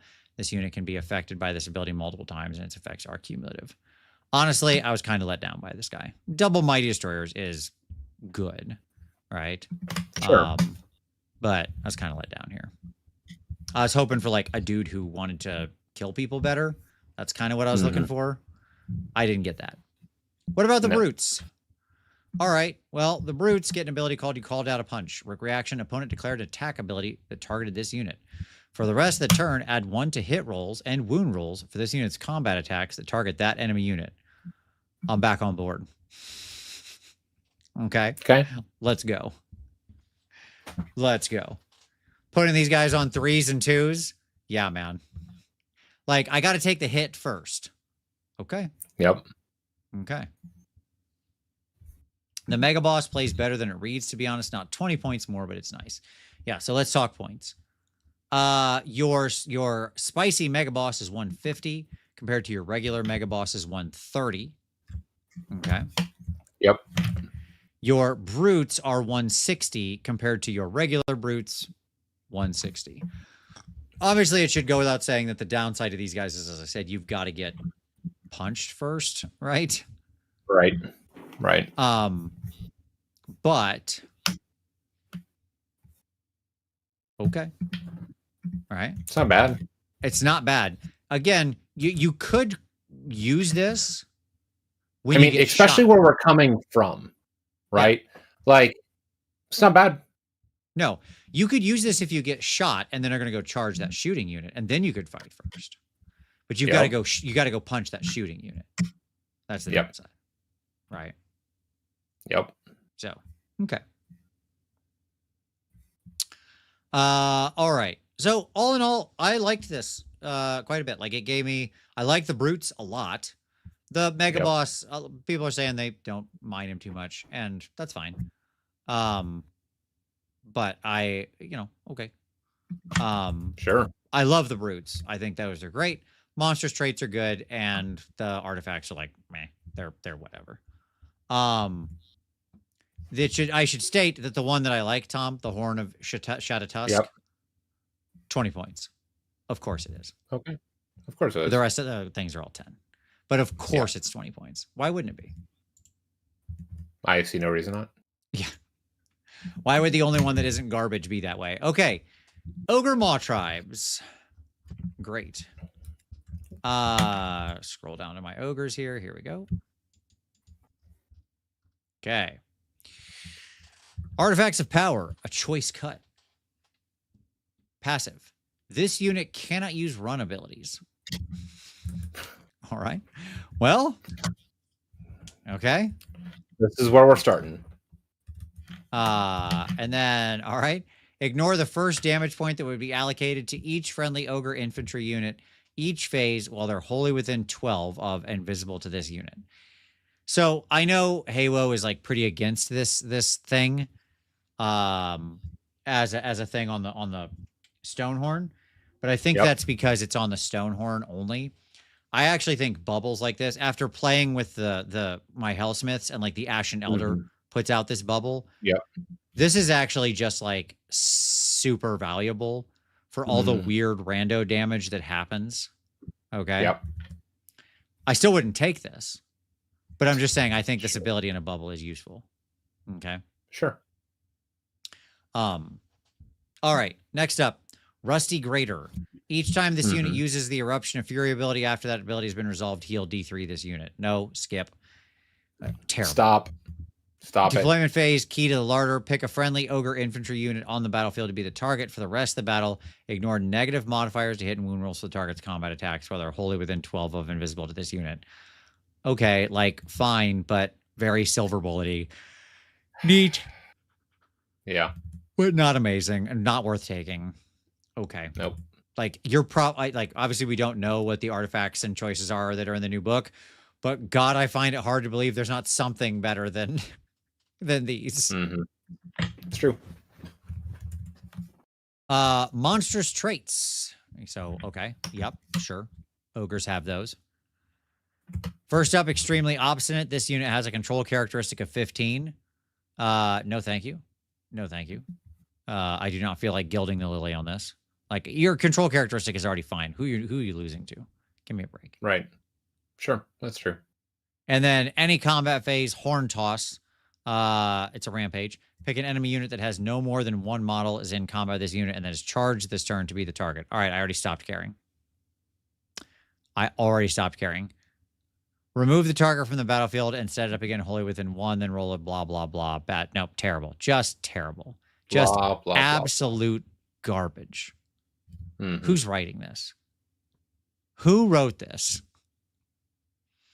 Key to the larder is the best thing. Yeah, it's probably true, and it's not very good. I mean, it's good.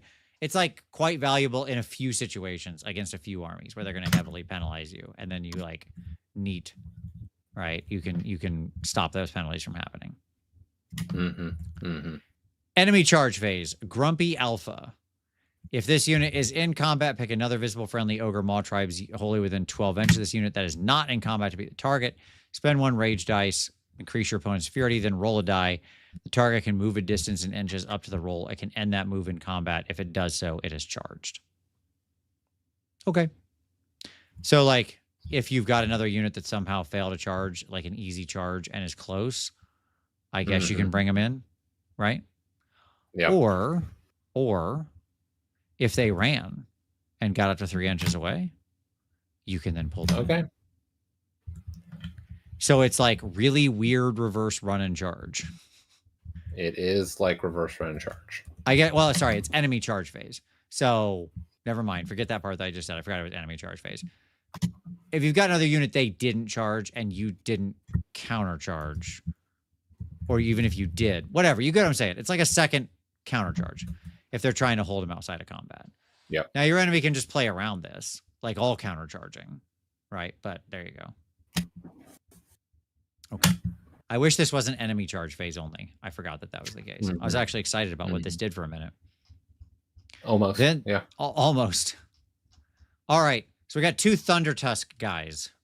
The generally the bad ones. Yep. Again, it's so hard because like, what is the actual Husguard on Thunder Tusk going to do now, right? So like, I don't have the basis to comparison. Fancy Teeth with the super chat. Tom was savage on Cruel Boys. You miss a lot of their kit by running Kragnos, and Sneak is in any hero phase now, and DTs are not phase capped. Boo, Tom, boo. There you go. Fancy Teeth has some strong words for you. Thank you, Fancy Teeth, for the super chat. Thank you to everybody who's chatting and keeping the conversation going. This is a long one, folks. You're awesome. Keep those super chats rolling. It does help. I will add, like, I also missed the fact that they took away one of the sub factions, like the stabby, like the super stabby, backstabby one, which was like really good competitively. It wasn't the one that I was running. I run the Monster Mash one. But the competitive one that they had is gone now, because that was a soggy sub faction, which is also a huge hit for the army. So yes, I am hard on them, even worse than I was before. Skip the scrolls. Latin, you're not wrong. I did read these over because I read all the. I didn't read Gloomspite. It's the only one I didn't read because I really don't care about goblins. Sorry, but like this scroll is so bad. Tom, did you read this scroll? For which one? For the Husguard on Thunder Tusk. It's so bad. No. I'll read the abilities quickly. Once per turn, army start of any turn. While your opponent's fury level is equal to or up to 2 levels below your fury level, you get to add 1 to your chanting rolls. This guy's a priest 1. If your opponent's fury level is 3 or more levels below you, which isn't going to happen that often at the start of turn, right? Right. You add 2 to chanting rolls for this unit. Okay. Cool, man. That's the longest walk around the block I've ever had to get +1 to chant, right? Which is how it's normally going to work. Yeah. And in fact, like for most armies, it's going to be easier for them to run their fury up than it is for you. Yeah. And then Cool Tempers, once per turn army, end of your turn. If this unit is wholly outside friendly territory and not in combat, your opponent must reduce their fury level by 1 to a minimum of 0. Oh, good. Okay. Wild. Like, rough. And then the fraud, like, I can't imagine the book scrolls are worse than these. If they are, I'm sorry, Halo, in advance. Jesus.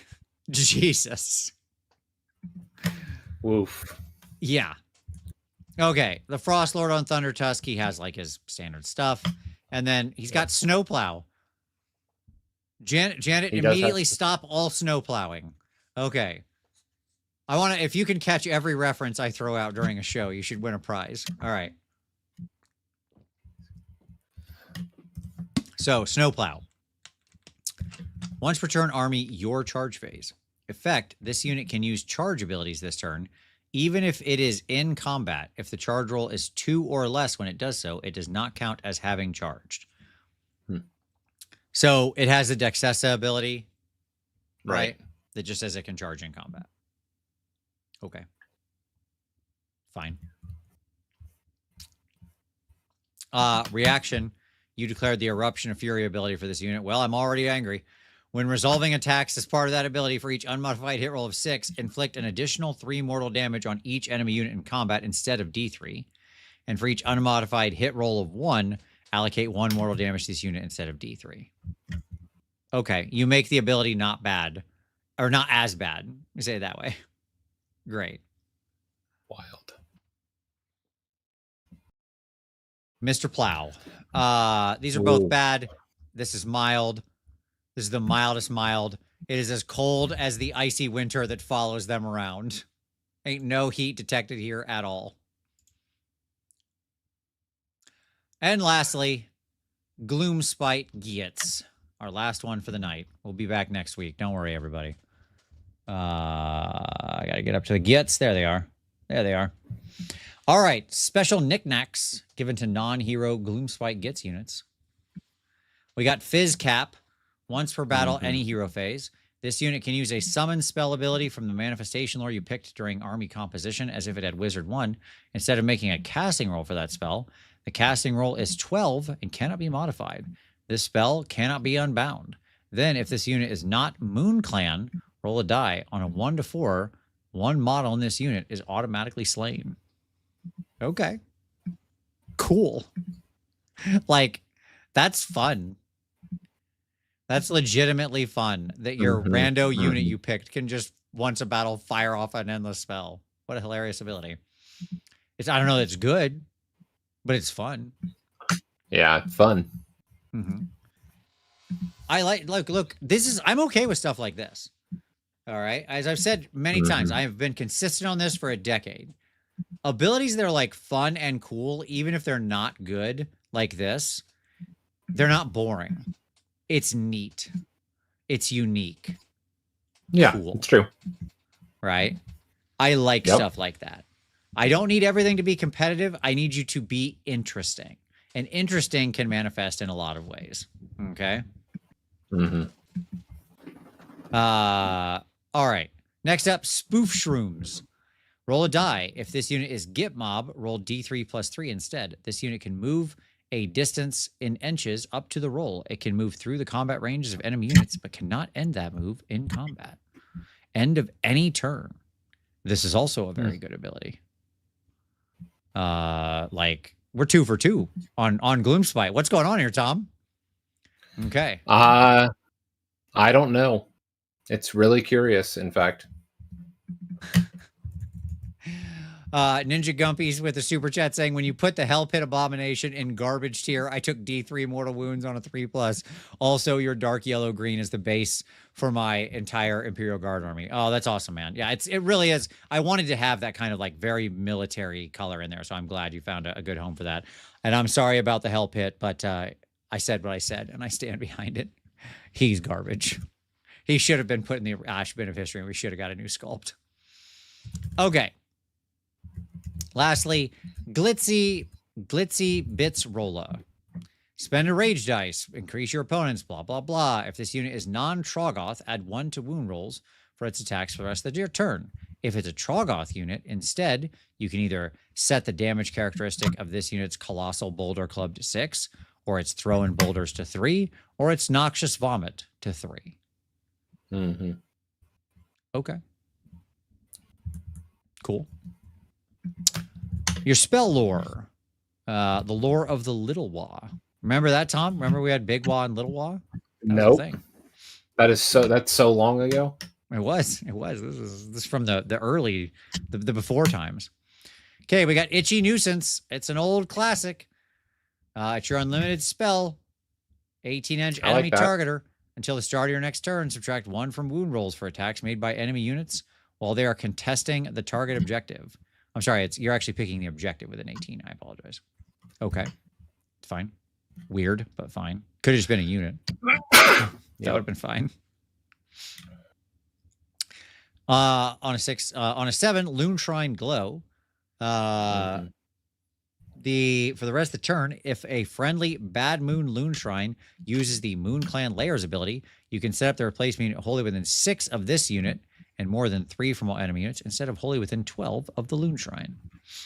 Okay, so he can call units back to himself, which is fine. And then Puff Balloons. Pick a friendly Gloomspite gets Wizard, then pick a physical friendly Gloomspite gets unit wholly within 12. Until the start of your next turn, each time an ability inflicts damage points on the target, after the ability has been resolved, the target can move up to 3 inches. It can move through the combat ranges of enemy units, but can only end that move in combat with units it was in combat with at the start of that move. It does not have to end the move in combat. Okay. So they keep floating away.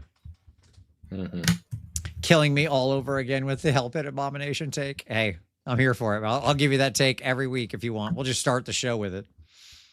All right. Next up, we got our 2 War Scrolls, the Fellwater Troggoths and the Sun Stela Wheelas. The Fellwater Troggoths, of course, have their Trollish Regeneration at the start of any turn. And then once per turn army, any combat phase, Gut-Wrenching Stench. Declare, pick an enemy unit in combat with this unit to be the target. Roll a die. You can spend up to 3 rage dice. If you do, add X to the roll, where X is the number of rage dice spent. Your opponent does the thing. On a 5-up, the target has Strike Last for the rest of the turn. Very potent. Obviously pretty great. If you can, if you have the dice to spend, making a unit Strike Last on a 2-up is decent as things go. Sure. And then the Sun Stela Wheelas, they've got Slice and Store. Once per turn army, any combat phase. This unit can only use this ability if it charged this turn. Pick an enemy unit in combat with this unit to be the target. Roll a die for each model in the target unit. Okay. If there are 2 models in this unit, add 1 to each roll. If there are 3 or more models in this unit, add 2 to each roll. For each 6+, inflict 1 mortal damage on the target. Then you can spend 1 rage dice. If you do, roll 2d6. This unit moves that distance. It cannot end that move in combat, and you increase your opponent's fury level. This is a fight ability, right?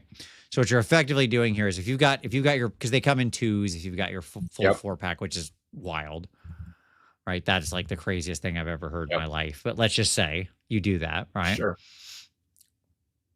Then on a 4-up, you have a true horde killer, right? Sure. This is 4-up mortals. Crasher says, hey, y'all, I know I'm late, but Wednesday is my D&D night, and we just finished our night. Well, hey, man, I hope you had a good night. I hope you got a lot of experience and did some fun stuff. Fellwater's okay ability on a bad scroll. I mean, sure.